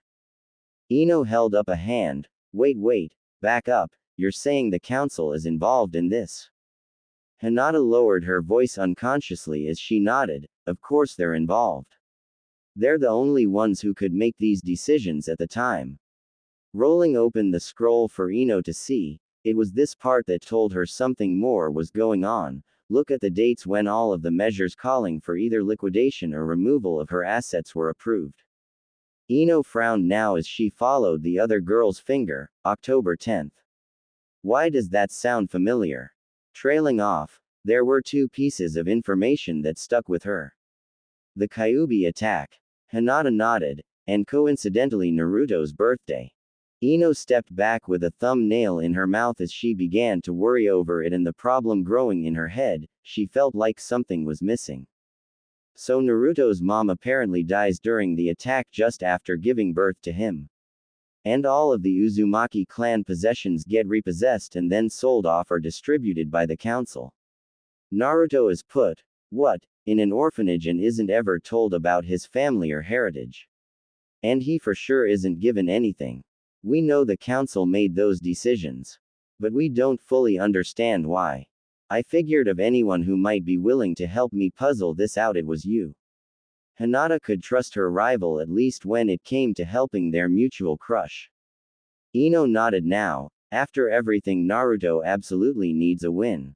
While she had noticed the general feelings from the villagers about Naruto were improving, there was still something off about them. Again, as if there was something that was missing. Hinata moved a finger along the scroll, pointing at another line that held the woman's various titles. This was something that caught my attention as well. I don't know what it means yet, but it feels important. Ino looked down again. Jinchuriki. Power of human sacrifice. What kind of title is that? Hinata shrugged and rolled up the scroll, tucking it back into her open jacket. I don't know, but I haven't been able to find anything about it at all. Do you have some free time later to go over everything with me? Maybe we can have some information for Naruto when he gets back. Ino thought it over for all of a second. For Naruto, yeah, I can help you out. Shaking herself and feeling like something cold just ran down her spine, the blonde looked over Hinata's shoulder. No Hyuga watchers today, it seemed. You have any idea where Naruto went? Could give us an idea of how long we have. Hinata shook her head as outside they both watched several Anbu fly by overhead. No clue. But since they said it was a long-term mission, we probably have at least a week. Hinata didn't hear any alarms, so it must not have been an emergency. Ino went back to open her book. Cool, so we have time to work through a council-level conspiracy. Think I should try asking my dad anything. Hinata thought it over before deciding she couldn't make that call for the girl. I know my father, and he would be distrustful of me doing this. He already doesn't want me as a clan head, preferring my sister. You know your dad better. Remember, you'd be asking him about information we probably aren't supposed to have. Ino sighed. You're probably right there. I'll leave dad alone for now. Oh, maybe we can ask Sasuke. Sakura mentioned something about him supposed to have council duties, or at least council level access. Maybe he can get us more. It's worth the effort, plus he's Naruto's teammate, he might be willing to help out. They had bonded well since becoming Team 7. Okay. When I close up, come back and we can go over things in my room. We can hunt down Sasuke tomorrow and plan more. Hinata took that as her cue to leave and did so, waving goodbye to Ino as she did. She felt like she was still missing something major, though it was just out of her reach. Every hidden village had its skeletons, but Hinata felt like she was pulling at a big one. As she looked up to the sky, she hoped that Naruto was doing well wherever he was. Naruto, however, was in a great mood while he and his sensei walked through the first village of their trip. He had burst all of the water balloons to Jiraiya's satisfaction, and had been given a bag of rubber balls to start the next phase. Though had been told not to attempt it at all until tomorrow once they were back on the road. Something about not freaking out normal people in the village or something. Ninja were supposed to be stealthy, the elder Nin had advised. Naruto could do stealthy, sometimes, if he wanted. Jiraiya, however, had just finished checking them into their hotel for the night and was handing Naruto the room key. You go on and get settled, I'll be back in a bit. Gotta go check on some of my informants. Naruto rolled his eyes. You mean go and pick up on hookers? Why are you such a pervert? Cackling at seeing the down boy finally showing some normal spirit, and Sage waved over his shoulder. Just you wait, boy, you'll understand one day. Taking off and getting lost in the crowd, Naruto was left walking into the hotel and up to their room. Of all the dirty pervs. First the Sandame, then Kakashi Sensei, and now pervy Sage. Can't I have just one normal sensei? Wondering, however, if Gigi counted, but then also remembering that he had Iruka as a sensei as well. He let himself into the assigned room and closed the door behind him. Figuring that he was alone in the room and no perverts to tell him no, he could at least get some training in. Before he could do that, however, there was a knock at the door. You forget something, old man. Returning to the door and opening it, he was met with red clouds, Looking up, there was a man with blue skin and shark-like teeth, while another who looked like an older, more moody Sasuke. Itachi was looking down at the boy. Naruto-kun, would you be good and come with us? I'd like to keep things peaceful. Ah, come on, Itachi. Let me cut off a leg or two, he won't run then. This was Itachi, Sasuke's older brother and the guy that killed his whole clan. What the hell did they want with him? What for? I didn't know Sasuke's brother was into guys. Kisame snorted. Oh man, wait, hold on. Slapping Itachi on the shoulder and shaking him, he could barely hold in his laughter. Is that why I never see you try to get laid? Naruto went to close the door. Yeah, sorry, I'm into cute girls, but I'm sure you'll find someone. There was no way he was fighting Sasuke's older brother, at least not without his team. Foot blowing the door off of its hinges, Itachi frowned. We're not here for you. But we are here for the Kyuubi. So come along. Here his eyes formed into a mature set of the Sharingan, or things will be unpleasant. Itachi, I'll kill you. From down the hall, Sasuke was already running towards them, a Chidori blossoming in his hand. Seeing the man distracted, Naruto was already mid-swing with the Kubikiribocho. He'd ask Sasuke why he was here later. He would be helping with his vengeance now. Oop. Kisame leaned in and brought his own weapon around, blocking Naruto from getting to Itachi. You're a little early for a big weapon like that. His eyes widened as the bandages on the end of the weapon sizzled. How's shrapnel taste? The last half-meter of the weapon exploded, sending fire and red-hot metal in the direction of the legendary swordsman and the clan killer. Kisame was caught by surprise but was able to block most of any of the damage, however the blast sent him through the wall and out of the building through the next room over. Itachi had slightly more time to react due to his dujutsu being active, however he still had to retreat further down the hall. More space and time to prepare though, for when Sasuke burst through the cloud of smoke trailing lightning, it took no effort to grab his brother and break his wrist. Still so weak, little brother. Gearing up to drop Sasuke into his genjutsu, he had to lean away as a clone burst forward trying to grab him. He idly noted the ring of seals around its wrist. Another clone was pulling Sasuke back while the real Naruto was coming out of the room with a shorter damage sword. It's a little tight for a fight in here. Sasuke groaned. Not much of a choice. Kisame burst back into the hallway, sword high and a grin splitting his face, so the little punk has some bite. Let's shave off a limb or two, see how long that lasts. The blade came down. Naruto did his best to bring his own blade up to block the attack, but was instantly driven to a knee even after bracing the blade with his other hand. Groaning with the strain, he noted that Kisame was only using one hand. Ha ha ha. Common. I heard you were hot shit. Blowing up one of the biju and whatnot. Where are your fancy bombs now? Suddenly the walls began to take on a pink fleshy tinge, the sticky surface ing them all down somewhat. From where the hallway led to the lobby, a sprinting Jiraiya could be seen. Itachi frowned and stood straight. Come Kisame, we can't win this now. It was just getting good too. Frowning but turning to leave with his partner, he moved first. I'll be coming for you Itachi. Sasuke was livid and wanted to keep fighting, but already the damage to his wrist had cleared up his judgment somewhat. His brother had little to no problem handling him, and Naruto wouldn't be able to back him up. That was a bad combination. Itachi frowned.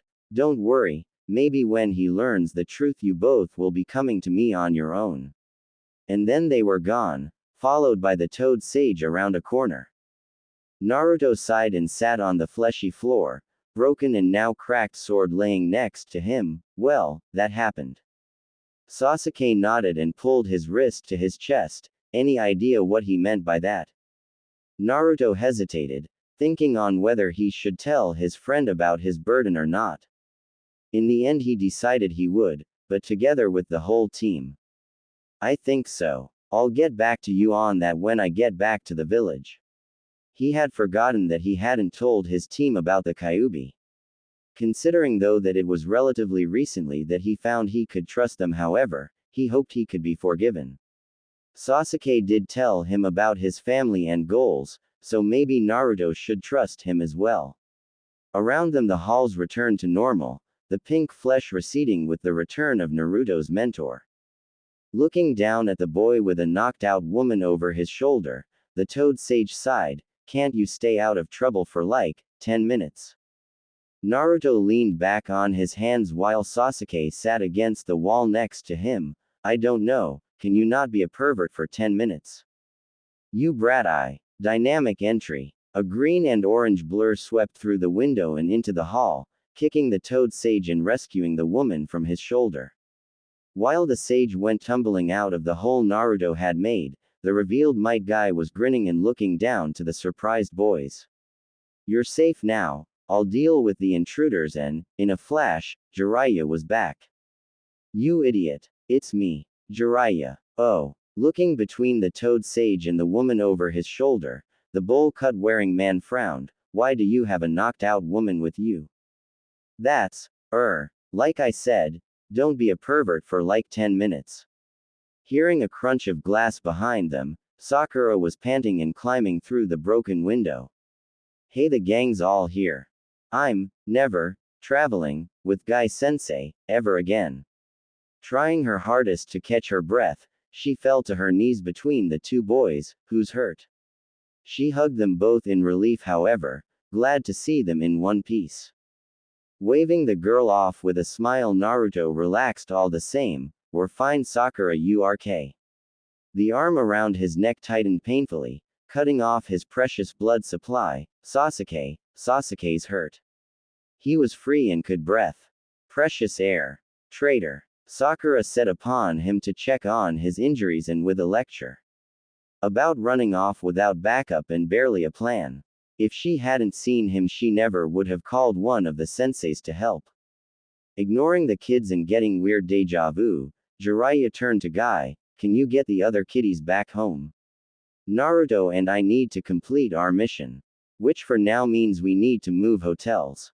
Guy nodded as he set the woman on the bed in the less destroyed room and motioned to Sasuke and Sakura. Alright, you two are with me. Naruto-kun is with his mentor. Sakura was bandaging Sasuke's wrist while they both stood. Itachi got to Kakashi-sensei. He's alive, but he's under a powerful genjutsu. Sasuke was angry that his brother had hurt someone else close to him and had tried to take one of his friends. But there wasn't much more he could do now. Naruto nodded and bumped his rival's shoulder. Don't worry, apparently we're off to go find a legendary healer. So we'll have sensei all better when we return. Unsaid was how long it would take, but both of his teammates knew that if Naruto said he was going to get it done, it'd get done. Jiraiya sighed and grabbed his protege. Let's go, before I end up with a whole troop of you brats. Getting the finger for his trouble, he physically threw Naruto out of the hole he made in the wall. We'll be back ASAP. And with that, both master and apprentice were gone. Sakura worried as she finished her self-imposed task. Should we be worried? She heard cursing in the distance and just knew the blonde wouldn't let that toss go. Sasuke let Guy herd them away before the locals started getting too curious. It's Naruto. They both heard a distant explosion. So be worried, only if you can see the explosion. Jiraiya could admit to himself that for a ninja he was getting up there in age. For most, this was the time to retire, to teach the next generation from relaxation and maybe settle down finally. How could he consider that though? There were so many beautiful women to see, so many lands to explore and ideas to put down on paper. He was old but experienced and crafty, willing to fight dirty against upstarts that thought they could take his place. All that said, as he walked along with a happy and carefree Naruto hummed along behind him, he only had one wish. I'm getting hammered with Tsunade when we find her. This isn't fair at all. I blame your father. Though he was muttering under his breath, the Toad Sage was still upset. Naruto was happily bursting the rubber balls with abandon. And only after 3 days. 3 Kami-forsaken days. If the little brat wasn't family, he would toss him in a hole somewhere. Naruto looked up from where he was practicing with regular balloons. Considering all of his chakra control practice up till now, this wasn't turning out to be as hard as the old sage said it would be. Maybe the old man was just getting up there in age and was just forgetful. What was that pervy sage? Nothing, you mind. We're coming up on the next town. There's a huge gambling tournament going on and that's bound to attract Tsunade. Maybe he'd find a book on Uzumaki seals to toss at him, let him ponder over those for the rest of his life. Losing concentration and popping another balloon, Naruto tossed it and removed another from his bag. No chance of fighting any crazy ninja, huh? I'd rather not have to hunt wild animals to fix Kubikiribocho. While he had thought about making that a regular tactic, it was a little excessive. Using the end of a self-repairing blade as a grenade sounded great, until it was time to fix said blade. And while he didn't consider himself a great swordsman, he did at least respect it and Zabuza's memory enough not to just go ham on some animals. Jiraiya nearly told the kid to go wander through Iowa, there'd be plenty of blood for him there, but stopped himself. Even now the kid was starting to look too much like his father. And after his little bombing, someone was already circulating a new bingo book around with his name already in it. He'd have to keep that info away from the kid before it started going to his head. You never know, we might get hit with bandits or something along with way. Fat chance of that. No smart bandits took on obvious ninja in Fire Country. In fact, a lot of them have been rather quiet as of late. Looking at the kid from the corner of his eye, he considered it was probably the explosion boy's fault. Naruto shrugged and focused on his task, trying to get his best time up to 5 minutes. Should I make a bunch of clones and go hunting for the old lady? Absolutely not. Ah, common. I'm recovered and making clones is easy for me. Plus it's not combat. Jiraiya didn't think he'd have to explain it to the kid, but he had to remember that he was just a genin. Tsunade will feel such a massive chakra use and freak out. She'll bolt and we won't find her again until we hit lightning. No, we gotta be stealthy. You get that? Stealthy. I can do stealthy. There's a glass crater not far from Konoha that says otherwise. Naruto grumbled under his breath that he absolutely could do stealthily. He had painted the Hokage monument after all, in broad daylight. Everyone seemed to forget that. Fine, no clones. Should I take off my headband? Jiraiya nodded. Yeah, and seal up the giant pig sticker too. Hi, I'm on it. Taking off his headband and stashing it in a pocket inside his jacket, he then sealed the large sword from his back to a special seal on the inside of his wrist. Smiling at seeing his work paying off, he went back to working with the air-filled balloons. He still hadn't popped this one and he was determined to keep it that way. Hey pervy sage, got a question. What up kid? How do you determine your elemental affinity? Oh that, just need some chakra paper. Why? You curious? Didn't know you even knew about affinities already. Jiraiya was already rifling through his own pockets, sure that he had a scrap of the paper somewhere. Yeah well, Kushina's notes mentioned it and some of the other training scrolls brought it up for chakra control exercises. Wanted to get a head start. The old perv did say the Rasengan wasn't complete, and what better way to complete something than tune it to a nature. Not that he'd start that until he learned how to throw it however. Aha! Pulling a scrap of the paper free, he handed it over to Naruto who stopped his practice to take it. Just add a little chakra to the paper. It can burn, crinkle, crumble, get wet, and split in two. In order that represents fire, lightning, earth, water, and wind. If you get combinations of results that usually means multiple affinities or possibly a hidden bloodline. Watching Naruto channel a bit of chakra and the paper split, the man nodded. Wind. A little rare for a leaf nin, but not unheard of. Naruto nodded while handing the paper back to Jiraiya. If he remembered right he saw some mention of control techniques for wind nature. But he'd have to wait for when he got back to Konoha before starting that. Once again focusing on the ball in his hand he only half paid attention as they finally crested a hill to see the town they were meant to search for the next few days. Tanzaku town had a large castle to its rear while on all sides was surrounded by a high wall. Currently hosting a festival it was a high chance, according to Jiraiya, that Tsunade was here. So after some time and making their way into town, booking a hotel, both set out with today's goal of finding the legendary ninja. For Naruto that meant watching Jiraiya wandering off in the direction of brothels with a grand smile on his face. Deciding that the pervert was going to catch something one day, Naruto went in the opposite direction. Secretly unsealing a balloon, he continued his practice as he walked along. It was a lively place this town and it was nice as far as he was concerned. No one looked at him like he was dirt here. If anything, barely anyone looked at him at all. He was just another kid in a sea of faces, and the true anonymity was refreshing.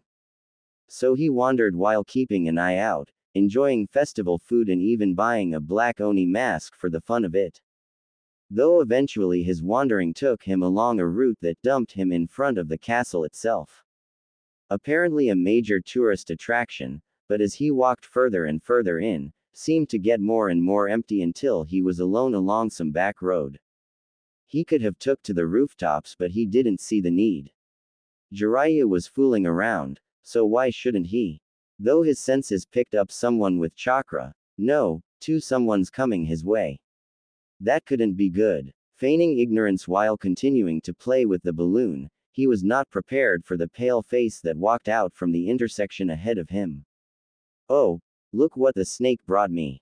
Orochimaru was all smiles at the moment. Finally given a chance to meet the little pain in his. Anger and hatred threatened to boil over in his chest, but he kept it under tight control. Naruto now knew just how much of a threat a Sannin was. And seeing his partner, Naruto was getting the idea that he was in some trouble. Preparing to flare his chakra and damn the mission, the boy however paused as Kabuto held up his hands in a surrendering manner. Wait, Naruto-kun, we just want to talk. Not fight. Naruto didn't let the frown leave his face. You killed the third, I don't have a lot to say to you. It wouldn't take more than a thought to create 100 clones and start bombing the snake. He may not be able to take him down, but he'd certainly put the hurt on. Orochimaru nodded with a fake frown on his face, a necessary evil, I'm afraid. Seeing the boy bristle and start to pull chakra, the snake let a thought loose. After all, I knew the third longer than you. Do you really believe he was as good as he showed you? No, my boy, he's done a lot of dark things you haven't even dreamed of. Pausing, the boy did not relax, however. What do ya mean? The Hokage was the Hokage. He was the pinnacle of what it meant to be a ninja and a leader, meant to lead and protect everyone. It was still his own dream to take that hat one day and follow the example. Orochimaru sighed. I don't have much time today, but just a few thoughts for you. First, Orochimaru motioned for Kabuto, who removed a book from Orochimaru's robes, avoiding jostling his limp and broken arms, and tossed it to Naruto, who caught it in surprise. How is it that you're apparently the only Uzumaki, but books from the clan are all over the village? The academy, the library, the archives. The forbidden scroll itself is full of Uzumaki works. And two. Here Orochimaru paused to make eye contact with the boy, making sure to not disturb his chakra at all, for fear of making the boy believe he might cast a genjutsu. Of all the ninja who would have information on your own family, wouldn't that have been Sarutobi? Why would he take that information to the grave?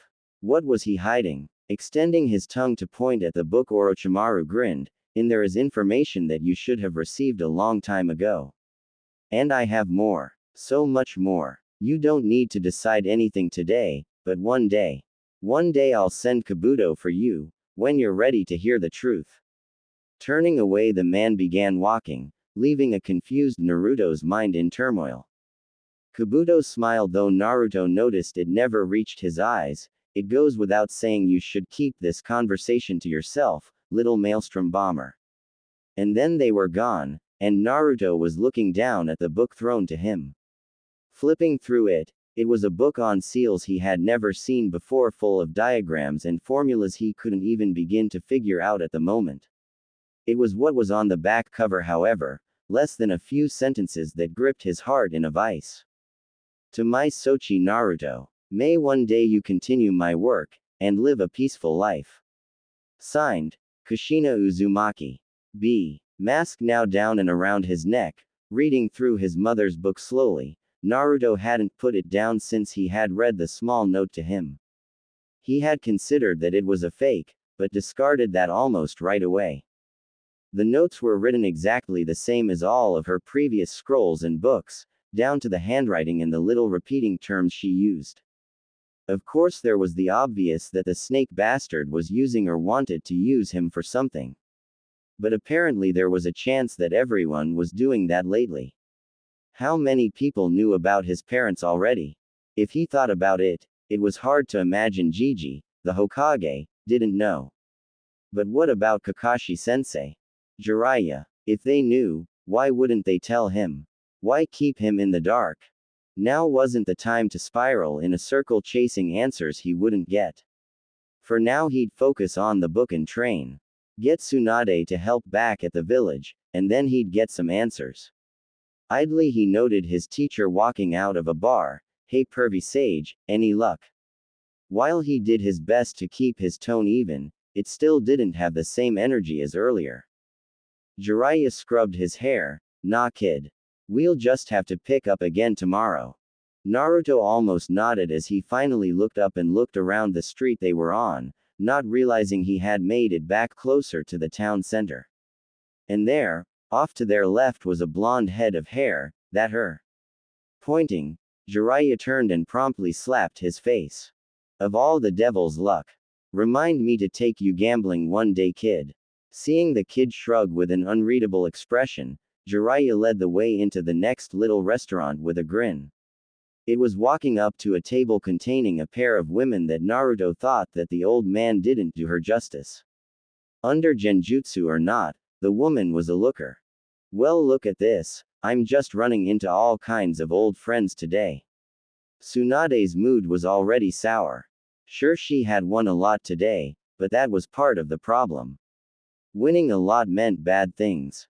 Bad things she'd rather avoid. And who's the brat? You finally get some whore knocked up.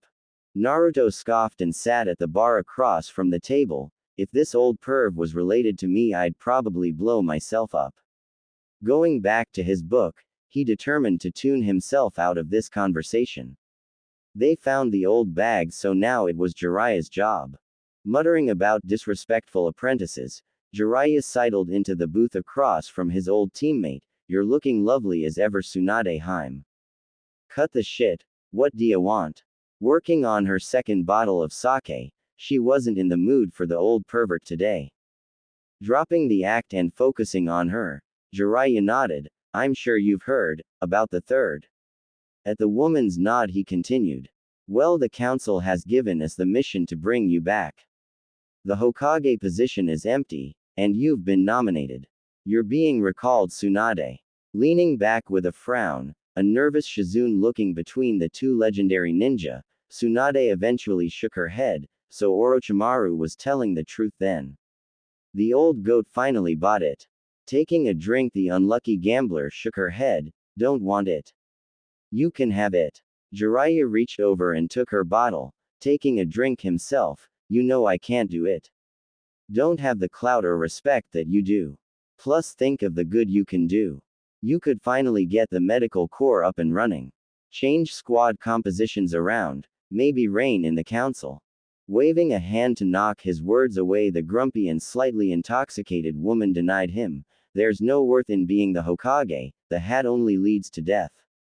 You'd have to be an idiot to wanna do it. Says the old washout, spending her days getting drunk and gambling her money away. Naruto had tried to tune her out, but while he was rethinking things, he still respected the hat and the position. And to hear her disrespect it was pissing him off. Bet the real issue is you don't deserve the honor. You wanna start something, you little shit. Like you're any threat. Bet you can't even perform well enough as a ninja to fight. I'll have you know my performance is just fine. Says the drunk boss-san. Eye-wide and tossing off a now panicking Shizune, Tsunade had a leg up on the table. Let's go. Outside. I'll put you down with one finger. Slapping his book closed and sealing it in his jacket, the boy turned mismatched eyes to the older woman. Sure, but when I win you're gonna take back what you said. Slapping a hand over his face, Jiraiya gave an exasperated look to his teammate. You really gonna let a squirt like him goad you like this? Shut up. My honor has been questioned.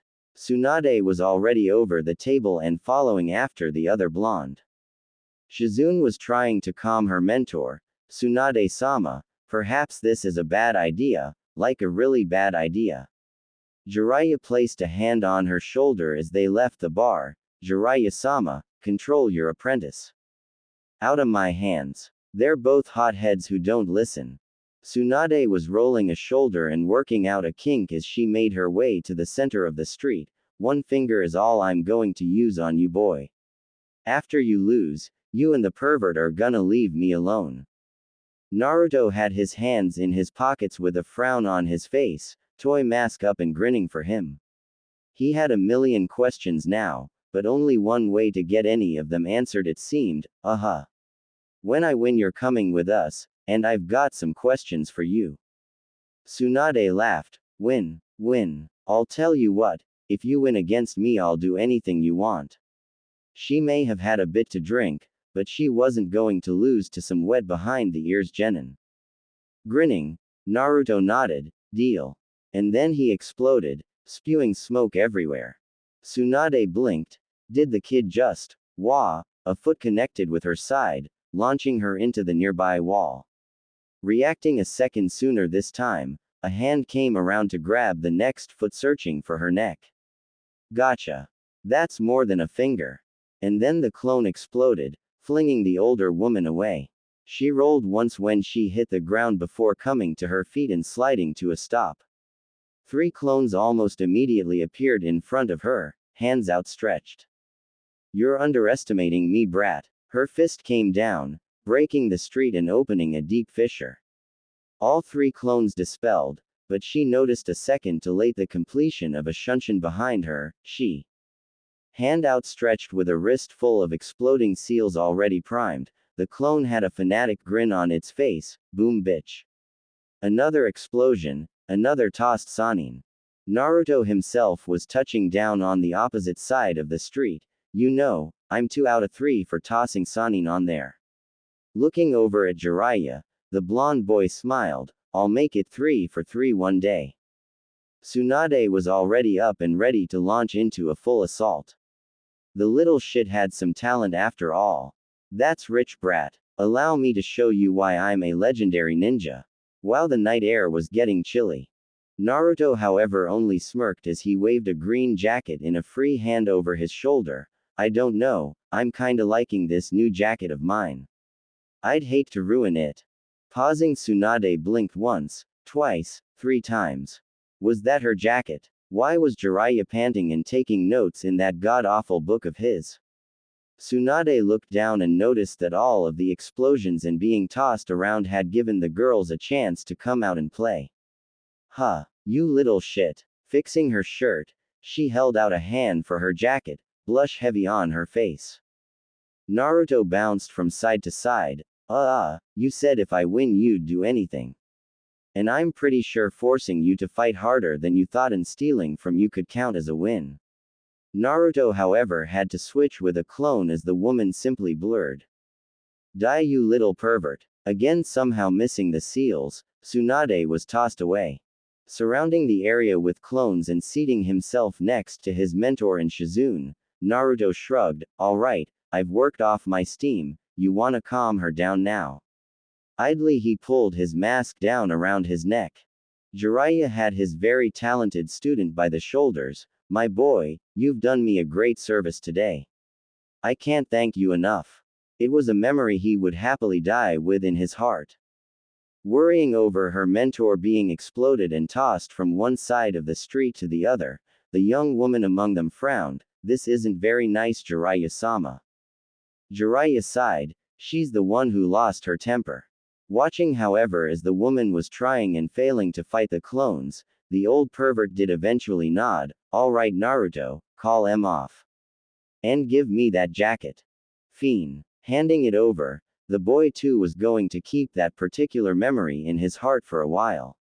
He wondered if Hinata-chan would ever get that big. Seeing all of the clones dispel, the angry older woman turned to exact her vengeance on the little shit stain that had embarrassed her. Only to have her jacket tossed in her face. Donning it and looking at her teammate, she was still seeing red. I should smash you into the ground. Jiraiya nodded. If you were more sober you probably could. But for now let's sit, talk, and figure things out. Turning back to the boy with them, Jiraiya shooed him off. I've got this. Head back to the room and rest that head of yours. Seeing the boy shrug and hop off into the distance, Jiraiya turned back to the woman. Common, let's have a real drink, my treat. Frowning but agreeing, Tsunade walked along behind the man. Jiraiya. She had one final thought to get of her considerable chest. Yeah, Tsunade Heim. There's still the viewing fee. The fist that rocketed into the back of his head slammed him into the ground. He wasn't upset over it though. The view was completely worth it. Naruto however did not go back to the room right away. Instead finding an empty lot to sit quietly and read his mother's book. Now that he had taken some time to go through it slowly, it was really starting to get his interest. Time-space seals, teleportation, time dilation, time compression, space compression. More and more it seemed like the Uzumaki overall only worked on the more esoteric abilities of seals. And while some ideas would have to wait, like if he could trap someone inside an explosion, the space compression seemed interesting. He had just scratched the surface of it with what he had dubbed the glass bomb. And according to some of the theories in this book, matter could be reduced and compressed even further. Not willing to even attempt to do the math on how much that would amplify the already lethal explosive seal, he was so going to give it a try soon. Not that he'd have a target. You could always try that village of yours. Oh great, his tenant decided to pipe up. And why would I do that? That's my home. While the fox had been good on his word, and Naruto his, he still did not trust the fox not to try and trick him. Brat, there's no point in attempting to trick you. Escaping the seal would kill you, and thus kill me. Our souls are linked, bound together till death. And even then, the aged mass of chakra wasn't even sure he'd be free even then. Right, the only reason you agreed to help me at all. Well anyway, why would I destroy my village? I mean, that village has been the reason behind your current life. The loneliness, the fear, your lack of knowledge concerning all things your clan. Plenty of reasons to choose from to wipe them off the map if you ask me. The Kyuubi was remembering his former container, before she tightened the seal on him after he tried to open her own eyes to the truth. Blah. Humans and their slave tools. Unworthy. Just cause some people ed doesn't mean everyone ed. Which was true. Recently he had connected with plenty of good people. His team, some of the other rookies, Hinata and Ino both were near the top of the list. Ah, but what about those that lied to you? Your Hokage. All of the other adults in power. I'm sure that sensei of yours has some questions to answer. The Kyuubi hitting home on Naruto's current dilemma, the boy steadfastly ignored him. I'll be finding things out, and just wait, it's not some great conspiracy. Feeling the link between them breaking for now, Naruto himself had to admit that his confidence in those feelings was waning. Now not only had that traitor brought it up, but now the fox. Shaking his head and slapping his face, the boy got back to work, etching half-thought of seals into the dirt with a stick while reading through the book. Maybe something considered simple to his mother. A skill that allowed him to imprint seals on a surface. That'd come in handy in the future. Being able to leave behind exploding seals with just a touch. Yes, let's go with that. Distracting himself with work and ideas, the confused Uzumaki spent the rest of the afternoon and evening outside with himself.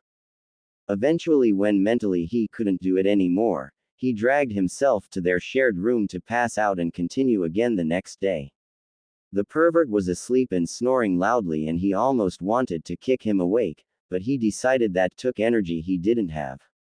In the morning, after getting an assurance that they would be there for a few days and he should relax, Naruto waved the older man off and went back to training. Attempting to apply his knowledge to his newest idea. But by noon and only slight progress, Naruto was interrupted by Tsunade's assistant Shizune, carrying a pet pig. Excuse me, Naruto-kun. Can we talk? Pausing and looking up from the scroll he had been working on, he nodded and leaned back to give the older woman his full attention. Sure thing, Shizune-san, what's up? Shizune stepped forward so she could sit across from the boy. She let Taunton down to let her wander freely while they talked. I wanted to clear some things up with Tsunade-sama. She really isn't a bad person. Not at heart. So she doesn't normally go around picking fights with kids and then flash them. Coughing and trying to manage a blush, the girl smiled. No. But her temper is not the best.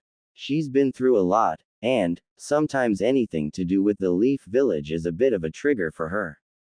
Naruto could understand that somewhat, now having his own secret doubts about things. Still, to belittle the office of the Hokage. Wasn't her own grandfather a cage too?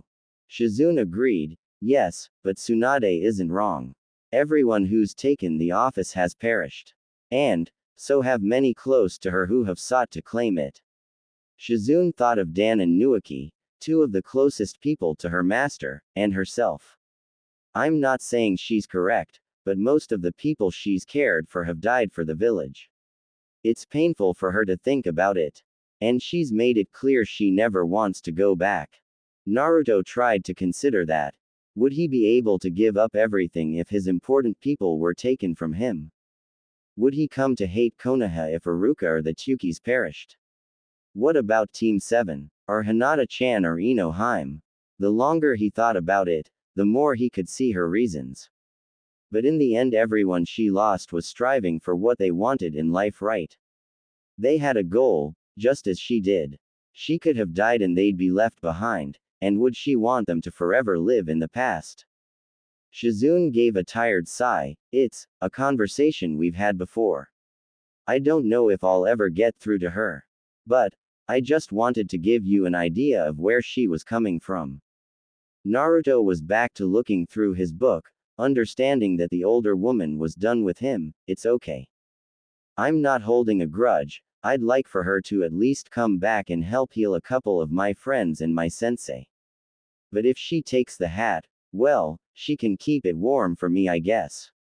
Naruto wasn't foolish enough to say he could take it now. Of course there was the dark part of him that now had a voice, wondering if he even wanted it at all. That, however, was going to be ignored and buried under his usual focus on work. Shizune stood and gathered up her pet. Don't work yourself too hard, and make sure you eat. From there the woman walked away, off to find her mentor and the gaudy man that was breaking up their routine. This'll be the longest they'll have stayed in one place, and it was starting to make her nervous. Naruto went back to his work, unsealing his sword and looking it over before laying it into his lap and setting to work.